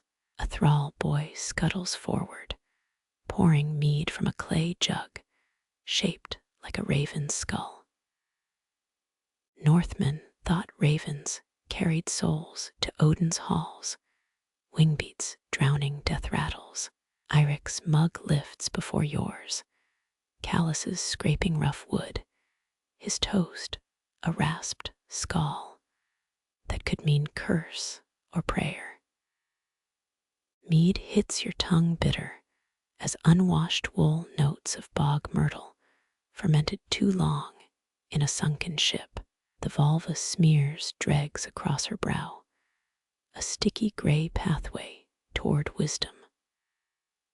Across the fire pit, a carver drops his whittling knife, ash wood clattering against stone. The half-finished horse reveals Roman-style armor. Historians still debate whether Vikings looted such gear or traded for it.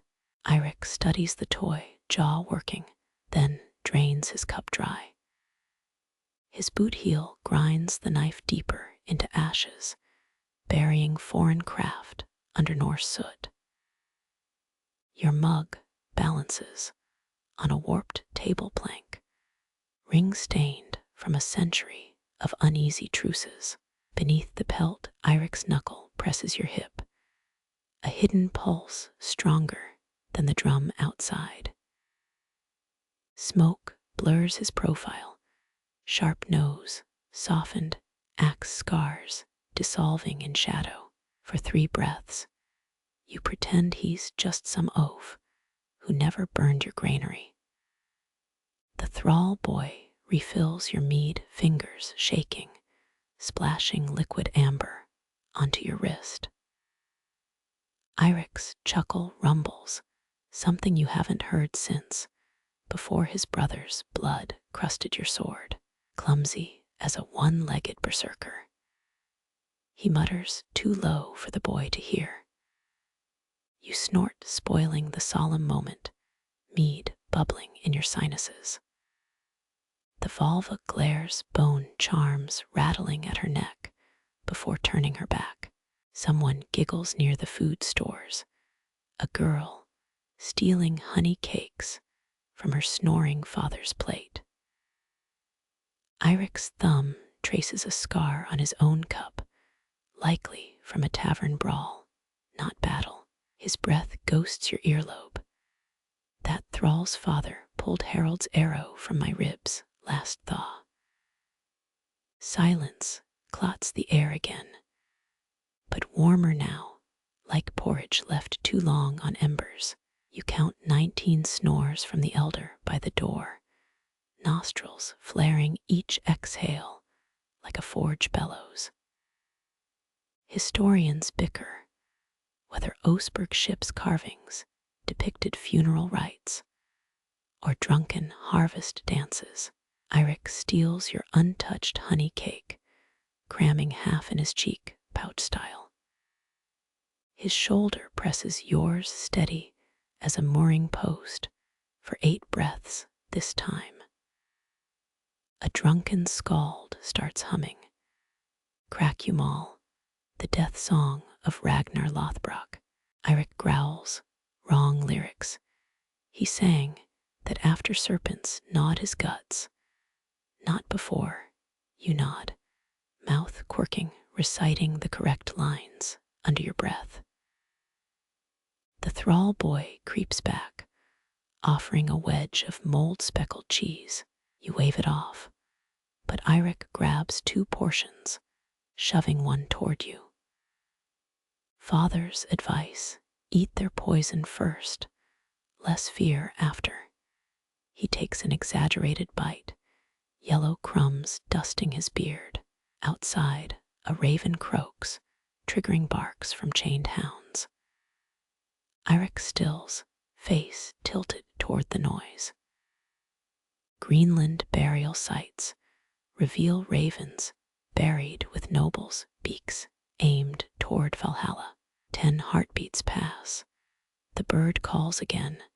Eirik relaxes, knife hand uncurling from his belt. The Volva returns her cup, now brimming with something murkier than mead. Chalk-white flecks swirling beneath the surface. She stops before Eirik, chalice extended like a challenge. Drink for Hakon, ye who sent him rootwards. His fingers brush yours beneath the pelt brief, electric, before accepting the cup. Mead dribbles down his chin, more than gravity demands, washing crumbs into his beard like tiny runestones.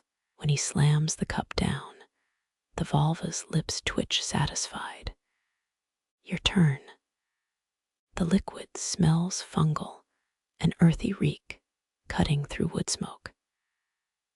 Anglo-Saxon poetry describes funeral drinks, bitter as betrayal, twice as nourishing. You drink deep, ignoring the grit on your tongue, until Eirik's calloused palm covers the cup's rim. Save some for the worms, he grunts, pulling the vessel away, 3 swallows left inside. The Volva vanishes, tattered skirts, hissing across dirty wheat husks. Eirik wipes his mouth, sleeve streaking grease across his cheek, a warrior's war paint gone slapstick. Your laugh escapes, sharp short, a seal's bark on misty fjords. His eyes crinkle, then harden, pretending offense. Beneath the pelt, his ankle hooks yours, childish yet deliberate. Someone farts near the hearth. You both cough to mask laughter, heat rising in your chests. Historian journals argue whether Viking funeral toasts were promises or thinly veiled threats. Eirik's thumb digs into your knee, a warning or apology. As Harald's shadow falls across the table, the Jarl's throne behind you creaks, though no one sits there. Frost paints phantom crowns on its armrests. Eirik finds a sausage remnant, spearing it on his knife tip, proffering the handle. Grease glistens between you, dripping onto a bread crust, softening into a spongy peace flag. You bite, chewing leathery, meat, salt, and char blooming braver than courage. His knife stays extended, edge-catching firelight, until your teeth clear the blade. 5 drops of fat land on the bare pelt, digging themselves small graves in mangy fur. Hounds bay again, closer now, their chain rattle cutting through drunken snores. Eirik's head snaps toward the sound, free hand dropping to his Seax. The vulva reappears, gathering empty cups, hums a lullaby from your childhood. Your hip nudges Eirik's, a silent question. He exhales rough as a whetstone on nicked steel and remains seated. Raven wings buffet the roof, a shadow flitting across moonlight near the smoke hole. Eirik grabs your hand under the pelt, forcing open your palm, pressing something hard against it. A wooden game piece, H-Nefetal King, carved with dragon wings. Board game remnants found in Norse graves suggest belief in play continuing beyond death. His thumb lingers over your knuckles, blocking the king's face, then pulls back. In the dark, no one witnesses the exchange save flies sleeping in the bear's empty eye sockets. Never liked that game, too much thinking. He mutters, voice thick as pine tar, your fingers close around the token edges, biting flesh, just shy of blood. 10 paces away, a warrior vomits into a dented cauldron, splashback, triggering groans and curses. Eirik's grip tightens on your knee, steadying himself, laughter repressed behind clenched molars. The vulva's bone charms clatter, summoning silence from the mess. She points north, where frozen ground hoards unmarked graves, speak new names, or choke on ash. Eirik stands your shared warmth, vanishing mead sloshing in his belly. Hakon Magnusson. He booms, doubling the name's syllables like an incantation. His gaze pins yours, naming, but not blaming before adding, and Sigrid Haftenstadr. Your turn. The hearth coughs sparks, illuminating Eirik's furrowed brow, awaiting vengeance or kinship. 13 seasons since Sigrid vanished during trading gone wrong, blamed on Harald's clan. Astrid Eiriksdottir, you offer his mother's name a peace banner, tattered by crosswinds. Stunned silence follows, broken only by the Jarl's empty throne groaning under phantom weight. Eirik's fist slams the table, cups dancing like startled birds, then opens flat as thawed earth. Rain begins pattering through the smoke hole, washing mead splotches into diluted history. He sits the bare pelt resettling over joined legs, damp wool smell brightening with petrichor. Water drips onto his scalp, tracing old battle scars, and he lets it. The vulva lifts the last cup for morning's maybe sun before draining it dry. Eirik's pinky hooks yours, mimicking childhood oath-swearing under mold-splotched fur. Hounds quiet their chains, slackening under shared watch. His breath steadies, lulling as a rowboat's rocking, while rain whispers secrets to the thirsting earth outside. Rainwater pools between your boots, cold kisses through worn leather soles. Jarl Harald rises, hip joint popping loud as a bowstring, and kicks at the hearth's edge. His worn boot sends ashes scattering across floorboards, gray snow invading the feasting wreckage. Eirik's knee shifts away from yours, heat retreating like a spooked doe. as Harald snatches a stick from a half-burned log. Parchment cost too much, scribes scarcer than honest kings, so Northmen scratched boundaries in dirt or ash. The Jarl crouches, sniffing like a bloodhound over embers, stick-tip carving lines through the soot. Watch close, he grunts, shading districts with his palm's heel. Marked oak posts, once defined Norse farmsteads, carved with family symbols to avoid axe arguments. His map blooms, ashy reflection of fjord-cut valleys, disputed river bends shown as charcoal curves. Eirik leans in shoulder-grazing yores, tracking the stick's path. Beneath his beard, a muscle jumps, counting peaks Harald credits to his own clan. Your breath clouds the sea portion, mist blurring a sketched longship near the coast. Your granny's beat patch ends. Harald stabs the stick west here. His boot nudges a fishbone marker for your best fishing hole. Greenlanders used walrus ivory weights for nets, found clutched in skeletons centuries later. Eirik's finger darts out, smudging the line south. Our eel traps sat there before harvest frost stole 3 kinsmen. A lie. You remember those drowned fools, their nets tangled in a pleasure cruise gone wrong. Rain drums harder on the roof, washing soot runes from the eastern hills.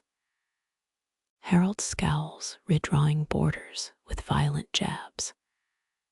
The stick snaps, half buried in enemy territory, a splintered declaration of war. Then he chuckles. His heel grinds the entire valley into a featureless smear, ashes swallowing stick and bone alike. Historians still argue whether such charcoal maps brokered real peace or just postponed slaughter. No man owns what winter claims. Harald rasps, wiping ashy palms on his breeches. Come thaw, we split catches, not skulls.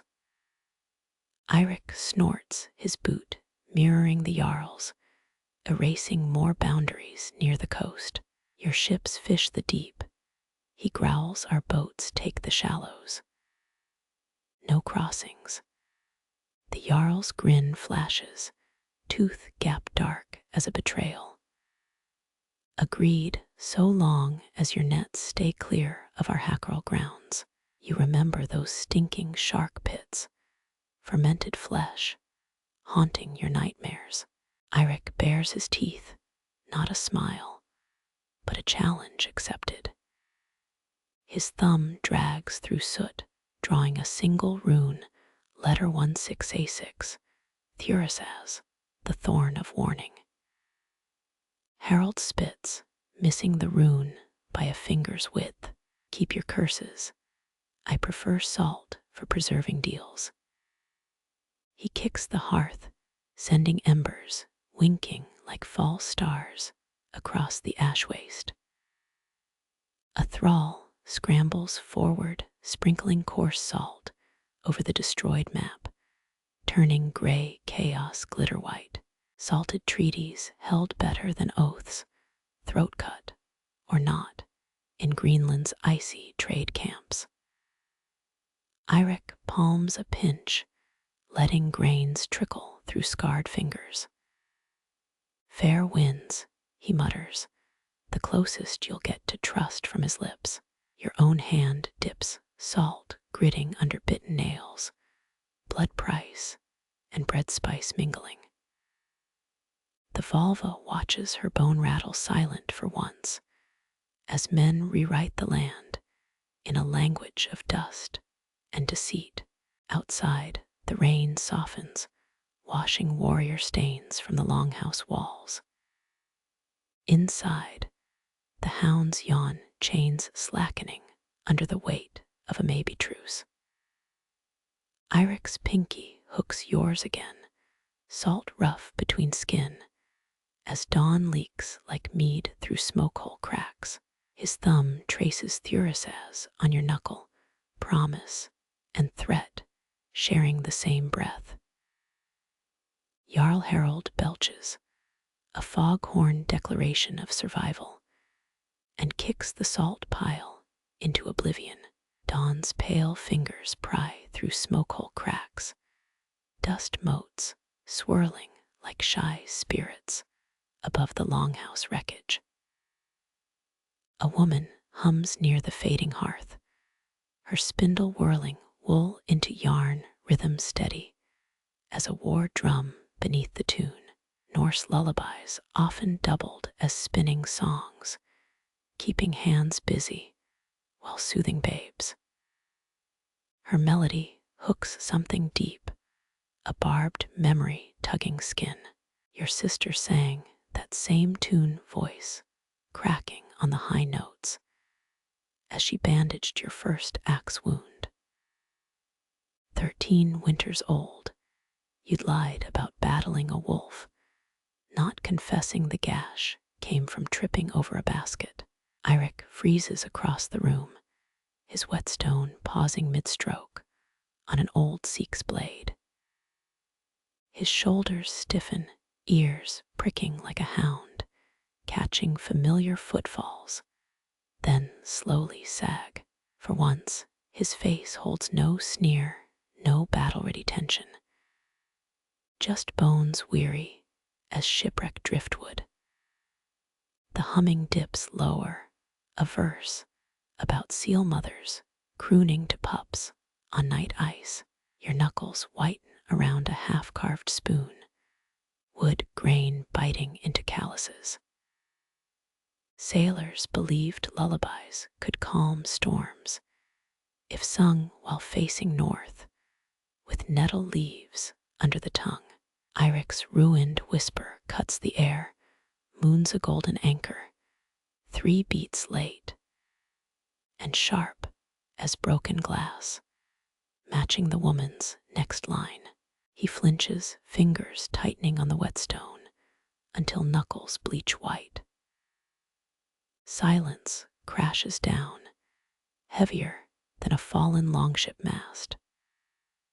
The spinner's hands falter, yarn tangling, as she stares at Eirik. Historians still argue whether Old Norse melodies carried secret messages or just messy grief in pretty packaging. You remember now. Eirik's sister taught yours the song, a summer's visit, while alliances still held.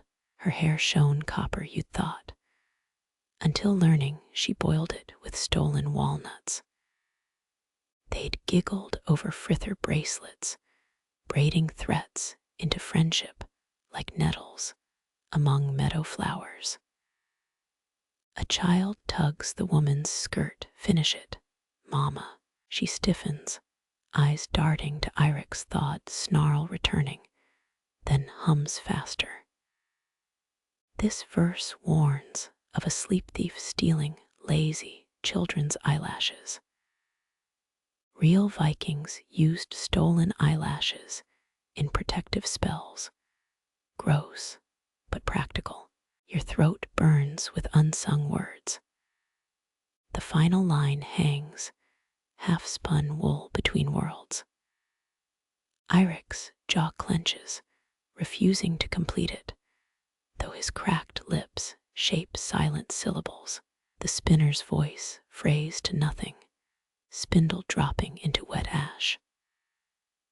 Eirik hurls his whetstone into the hearth, sparking embers, with a violence that tightens your Seax hand. But it's Jarl Harald who growls the forgotten ending nightmare, gnaws their toes. His voice grates like oars on gravel, but the rhyme lands true. Eirik flinches, memory smacking him broadside like a winter wave. Outside, a raven mimics the tune, flapping black wings against sunrise-gilt clouds. The Longhouse lets out one long creak, as if even its beams recall too much. Eirik shoves upright, cape swirling toward the door, his shadow, a jagged tear across the warmth-soaked floor. No one moves to stop him. The spinner gathers her child, humming soft again. But the melody stings now, needles pricking old sutures. Your boothiel grinds a forgotten bread crust into floorboard grooves. Through the open door, you spy Eirik braced against a barn wall, face buried in soot-stained hands. His shoulders shudder, whether from rage or sorrow. Even the eavesdropping thralls can't say. Jarl Harald spits into the coals. Songs shouldn't outlive singers. Bad luck to hum dead women's tunes. You count ash circles on the ceiling, each one a breath slower than the last. When you rise, chill dawn greets your face, but the lullaby still clings, sweet poison ivy curled tight around your ribs. Eirik's shadow merges with yours as you approach. Neither speaks, but when a thrall's kid skips by singing a verse, he doesn't snarl, just folds his arms tighter, hiding thumbs rubbed raw from tracing phantom harp strings. The end. Moonlight floods the Longhouse as Jarl Harald rips open the shutters, frost-crusted timber groaning in protest. Pale beams slice through spilled ale and trampled herbs, the feast's corpse laid bare under lunar glare. You squint, light searing like Valkyrie lances, off a shattered mead, horn near your boot. Eirik leans against the barn wall, outside, his breath curling white as unspun wool. Moon shadows sharpen his scar into a fjord on his cheek, the one you gave him when shields still clashed. Historians still argue whether Truce meals included fasting or just strategic nibbling between insults. Jarl Harald spits onto the floor, globule freezing midair before splatting near your toe. Raiding seasons die hard like winter wolves, gnawing their own legs in traps. His beard gleams with old grease, 3 braids unraveling into silver tangles. Vikings used moon phases to time trade voyages, walrus ivory fetching more by a waxing crescent's glow. The moon glares brighter now, shearing smoke from the hearth into sad gray wisps. You notice runes carved near the doorframe, a clumsy bear and serpent twined together. Some thrall's midnight doodle or plead to Thor. Funny how nervous hands scrape symbols, same then as now. Eirik stomps back inside, ice cracking off his boots like shattered dreams. He pauses, eyes darting between you and the Jarl, then flicks broth scum from his sleeve. Outside, a fox yips, probably stealing the last chicken. Jarl Harald slams his palm on the table, rattling bone dice, near a puddle of curdled milk. Your ships won't sail till Baldur's tears thaw the bay, and my granaries won't weep grain for strangers. His thumb traces a groove in the wood, some ancestors' axe mark maybe. You scoop cold stew congealing at your place, fat gleaming like corpse wax under moonlight. Everyone knows Norse winters starved more than swords ever did. Tough luck, no medieval Uber eats, hauling cod through snowdrifts. The Jarl's wife shuffles by, amber pendant swinging like a pendulum. 9 beads threaded below it, birchwood carved with snake tongues. Protective pieces, or just portable wealth? Did rural Vikings hawk jewelry when crops failed like modern pawnshop regulars? Eirik kicks a bench, sentimental fool. Should have taken that Dublin mercenary gig last autumn. Instead, knee-deep in snow and old grudges, frost prickles your neck, as if snowfall hungers to reclaim the warmth inside. Jarl Harald gestures toward the moonlit yard, where his 3 best ships sleep buried under drifts. First thaw, you bring iron ingots and linen. I give barley and salted herring. His grin flashes brown teeth, a trader's smirk, not a warrior's snarl. A thrall drops a ladle, metal clanging like a bad omen. From the shadows, Eirik growls, no fleece. Our looms hunger too, looms. The Jarl snorts, your women weave sails from spiderwebs. But he nods, knuckle bones clattering across the table in truce. 5 ancient dice, yellow as old urine, tumble into a half circle. Moonlight shifts, catching the smoke hole's edge. Frost patterns writhe like spectral serpents above. Superstitious folk whisper, night sunlight steals souls. But Norsemen used it to navigate by, even drunk. Eirik picks up a die, rolls it thrice between his fingers, then pockets it like a promise. You hide a smile, that's the one with a shaved edge for cheating. Through the open shutters, dawn bruises the horizon, pink smearing gray like raspberries crushed on slate. Jarl Harald sighs, slumping onto his chair, a king dethroned by sunrise. Moons done judging were all found guilty. His laugh rasps, chainsawing through the cold. First thaw, no steel, only scales and counting sticks. Eirik grunts, already stomping toward the door, his shadow stretching gaunt across the rushes. But he pauses, hand gripping the lintel, knuckles pale as bleached linen. Outside, wind winds through the barn slats, wolf song fading with night's retreat.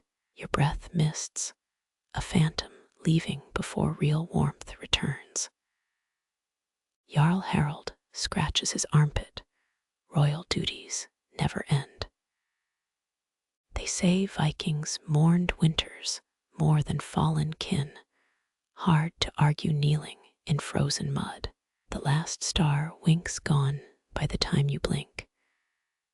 A child giggles in the loft, startling a rat into the rafters. First thaw, you murmur, voice cracking like river ice underfoot. Jarl Harald lifts his cup, a heel of stale bread crust dissolving inside. To short memories and long summers, Eirik slams the door, but not before a sunbeam licks his boot, gilding frost to dew. Dawn trickles across the floor, hunting shadows like a hound chasing hares. You raise an empty hand, fingers spread catching light. The Jarl smirks. Next moon will weigh worth in wheat, not wounds. A raven croaks outside, probably pooping on someone's clean laundry. But the truce holds, frost delicate, until thaw. Dawn claws through the Longhouse smoke hole, streaking soot-blackened beams with watery light. You blink, eyes gritty as river sand, watching dust. Motes swirl like miniature snowstorms above Jarl Harald snores.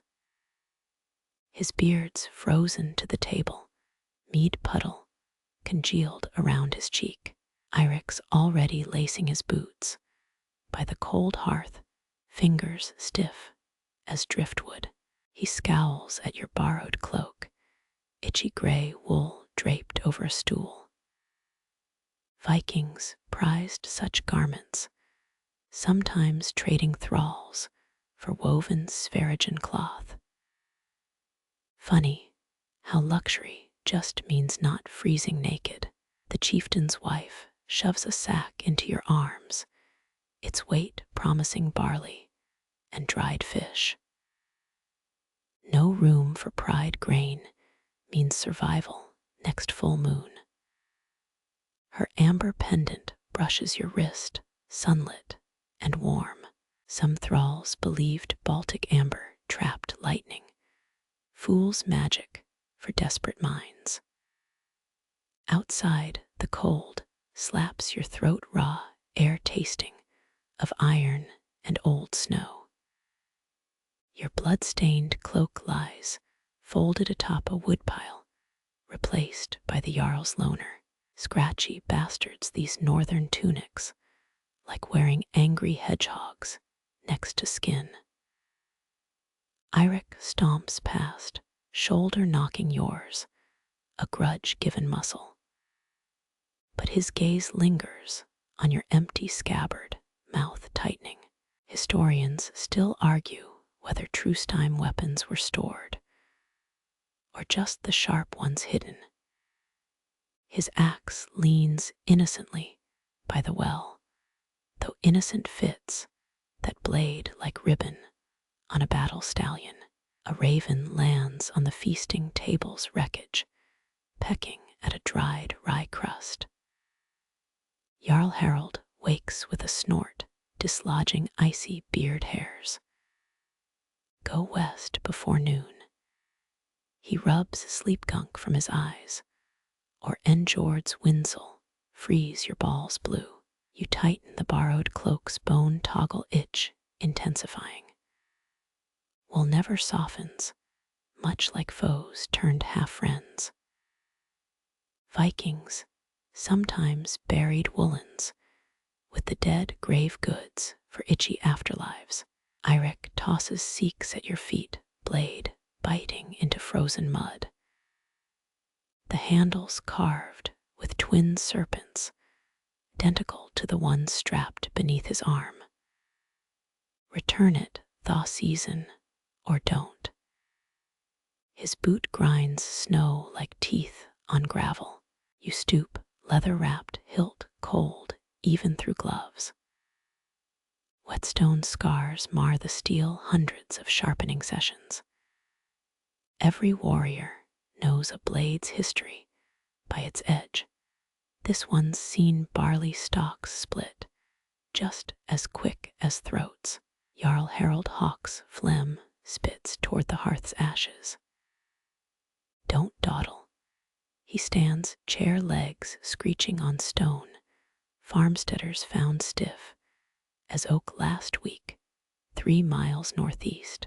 A servant girl runs past, skidding on ice, steam rising from her bread basket. Fresh loaves smell of hope, or maybe constipation relief after last night's salted cod.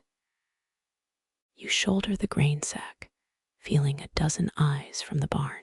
Even truce-sated warriors track departing backs, instincts worn harder than boot leather. Eirik's already vanished, ghosted into the tree line like morning fog. Your breath plumes duplicate defeat, fogging the borrowed cloak's moth hole. 3 silver coins nestle in your boot fare, trade for 3 seasons of bloodshed. Funny how weighty metal feels winning wars instead of plunder. The Jarl grips your forearm calluses, filing knuckles. His thumb presses a half-moon scar above your wrist, trophy from some forgotten brawl. Tell your spear-kisser chief. He leans closer, sour mead breath sharp, next insult, gets paid in flax, not swords. Behind him, a thrall chips ice from the longhouse roof, shards sparkling like shattered stars. Roof thatch sags, burdened by winters no architect planned for. Did Viking builders curse Thor between frostbitten fingers? Westward, the trail slopes downhill, tracking rabbit prints twisted by wind. Norse hunters would reprovision here once, if Truce's thaw as fast as rivers. You adjust the grain sack, shoulder screaming, yes, your pride warned you. Jarl Harald spits again, this time skittering across ice like a panicked shrew. First thaw iron and linen, no excuses. His voice batters your back, forging chains of promises. You crunch through crusted snow, each step crunching like skulls underfoot. Gray wool chafes your neck, drispun torment, rivaling Loki's tricks. Should have kept your blood-crusted cloak. Souvenirs beat comfort every damn winter. The longhouse shrinks behind, smoke thinning into dawn's glare. Your Seax bounces against your thigh, Eirik's notched grip unfamiliar as mercy. Could strangle an ox with this bastard, or trade it for 2 chickens come spring. A raven croaks from a pine branch, head cocked, judging your retreat. Did Vikings really use their birds as legal witnesses back when laws were carved on bloody stones? The feathered pest flaps away, probably pooping mid-flight like usual. Your boots find frozen mud beneath the snow, Earth's bones refusing burial. Sunrise paints the trail pink, thin light without warmth. Borrowed cloaks guard backs, never hearts. Snow muffles everything but your pulse, the only drum left in this standoff. Promises rustle inside the grain sack like dried peas waiting to sprout. First thaw. Either piece blooms like bog cotton or axes sing an old familiar tune. Wind bites your cheek, whispering words snow can't smother. You glance back once, smoke still braiding skyward before crunching west into the glare. The carved doorway looms, half smothered in snowdrifts and old curses. Ice glazes the oak's serpent-carved posts, those coiling dragons seeming to shiver in dawn's pale glare. You hesitate, boots sinking deeper into fresh powder. Norse thresholds bore deep meaning, crossings guarded by both nails and prayers. A raven croaks overhead, perched atop the lintel, like a judge's gavel, made feather and spite. Jarl Harald squints upward, his untied tunic flapping against hairy calves. Birds got indigestion. He thumbs dried egg yolk from his beard, like someone who gulped bad oysters midwinter. Considering Viking pantries, rotten mollusks wouldn't even rank top 5 dangers. Snow whispers against your borrowed cloak, itching worse than ever. Some Northmen stuffed woolens with dog hair, allegedly for extra warmth. Regret prickles your neck, should have risked plague blankets over this torture fabric. The Jarl kicks aside an icy horse turd, revealing rusted iron nails embedded in the timbers. Breach this door uninvited. He grins, tongue prodding a missing molar. Get a nail bed farewell gift, protection magic, or practical carpentry. Historians still argue which mattered more at dawn raids. Eirik emerges from shadows, frost clinging to his axe handle. He flicks a bone token at your chest, its surface scratched with runes you can't decipher mid-squint. Olaf Tryggvason once outlawed such charms back when Christianity clashed with old gods on frozen shores. Eirik probably carves them just to irk bishops now. Lose it west of here. His breath plumes between you or don't. Translation: keep my talisman hidden or suffer thrice over. Your fingers close around its edges, sharp enough to draw blood if squeezed. Jarl Harald slaps the doorframe, rattling centuries of carved ancestors. Wood dust snows onto his knuckles, off before my guts declare mutiny. He clutches his belly, theatrical grimace creasing his wind-burned face. Last night's salted fish stew argues its exit strategy. Behind him, a thrall struggles with a firewood bundle, pine bark scraping raw fingers. You recall Oslo excavations, those preserved calluses telling louder tales than any skald's song. The man trips logs tumbling across the packed snow like fallen warriors. No one helps him rise. The raven croaks again, its voice grating as a rusty hinge. Some Swedish folk tales claim ravens bark warnings at half-spirits caught between realms. This one just wants your discarded fish skin, eye locked on your half-empty ration pouch. You dig frozen toes deeper, earth beneath already rejecting your stay. Thresholds demand decisions: turn back for farewell mead, or march west chained to uncertainty. Neither warms frozen hands. Eirik snorts, disdain steaming the air between you. Daylight's wasting, his axe twitches, edge-catching sunrise just so. Bright enough to blind if glances were blades. Jarl Harald bends, plucks a pinecone from the snowdrift, and chucks it at the raven, misses seed cluster shattering against a roof beam. The bird flaps once, settling higher, clearly unimpressed. Ravens held Viking cities hostage once, nesting so thick in York's towers, their poop streamed down like cursed rain. Your Seax presses against your thigh cold, even through layers. That handle's twin sits beneath Eirik's sleeve, his fingers drumming the leather sheath. Notched patterns match like siblings, separated by betrayal and 14 winters of silence.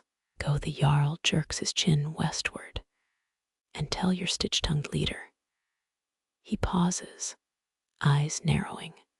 Iron keeps better than truces this far north. Iron ore built empires, tempered in hearths hotter than Odin's forge, or so drunken skalds claim.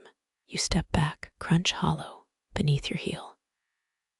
Snow collapses into a rodent's icy tomb, tiny bones glinting like broken needles. Let death linger here, not follow you home. A gust shrieks across the clearing, snatching Eirik's muttered oath away mid-curse. His lips keep moving, giving insults to the wind gods free of charge. Jarl Harald scratches his armpit, unbothered by morning decorum. Won't offer again. He spits, phlegm skittering across snow like a panicked spider. First thaw only lasts 7 heartbeats around these parts. Your borrowed cloak flaps, stitches straining near the shoulder, thrift or insult, Scandinavian weavers, prized tight seams, so intact graves prove.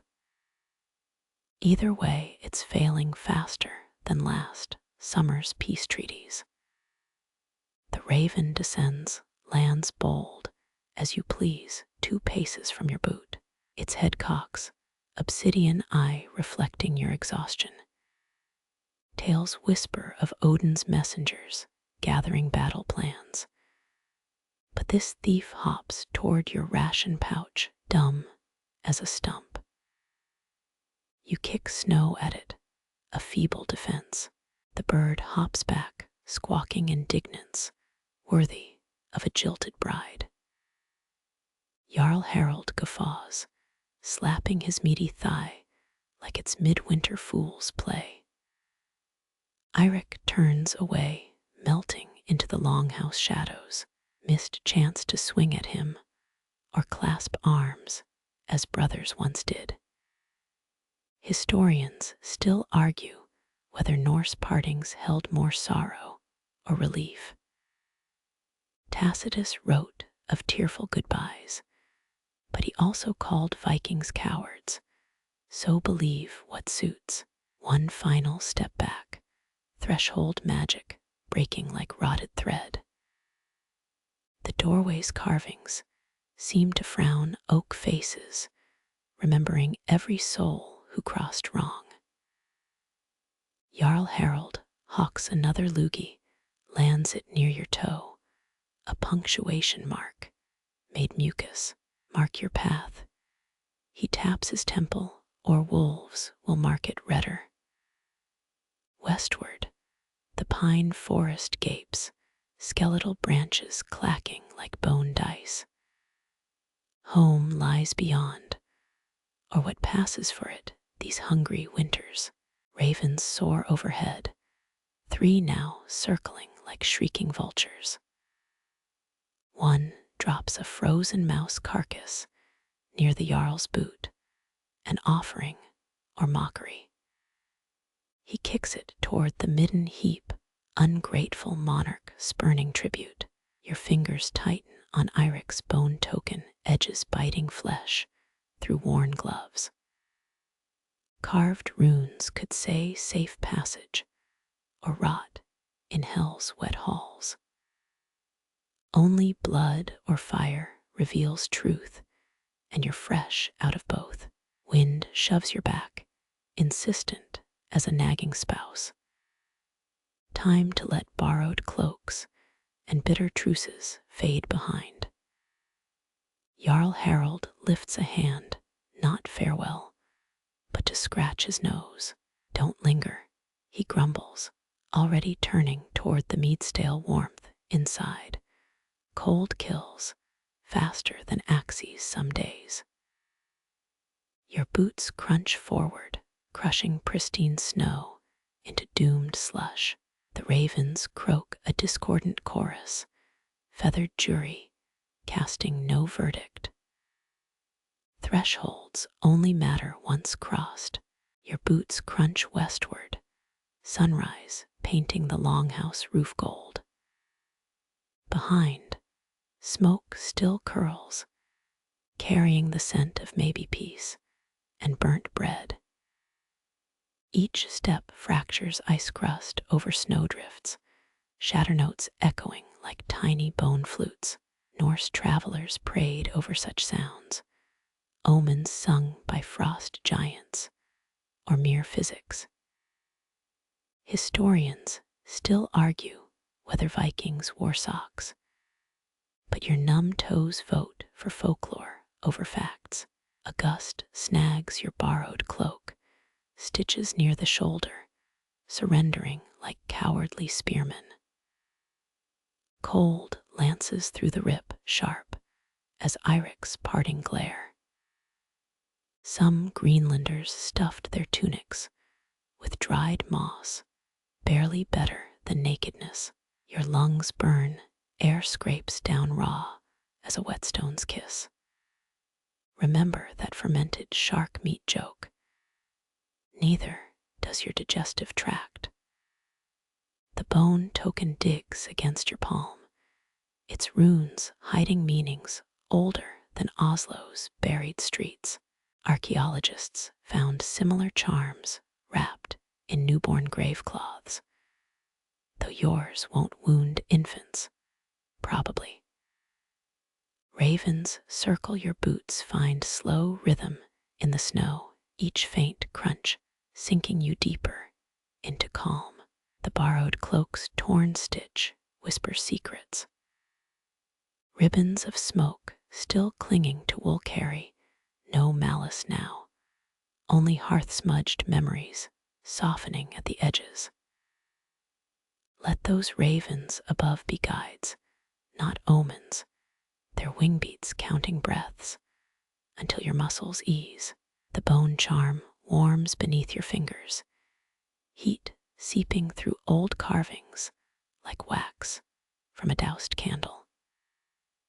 No grave wrappings here, just smooth curves meant to cradle palms weary from vigil. Your numb toes forget frost giants' gossip. Imagine sheepskin socks lined with summer grasses, thick as the moss Greenlanders stuffed between laughter. By the time you spot your village lights, dawn has erased all jagged lines from last night's shadows. Breathe into the hush. Let this trudge blur beneath snowfall and slower thoughts.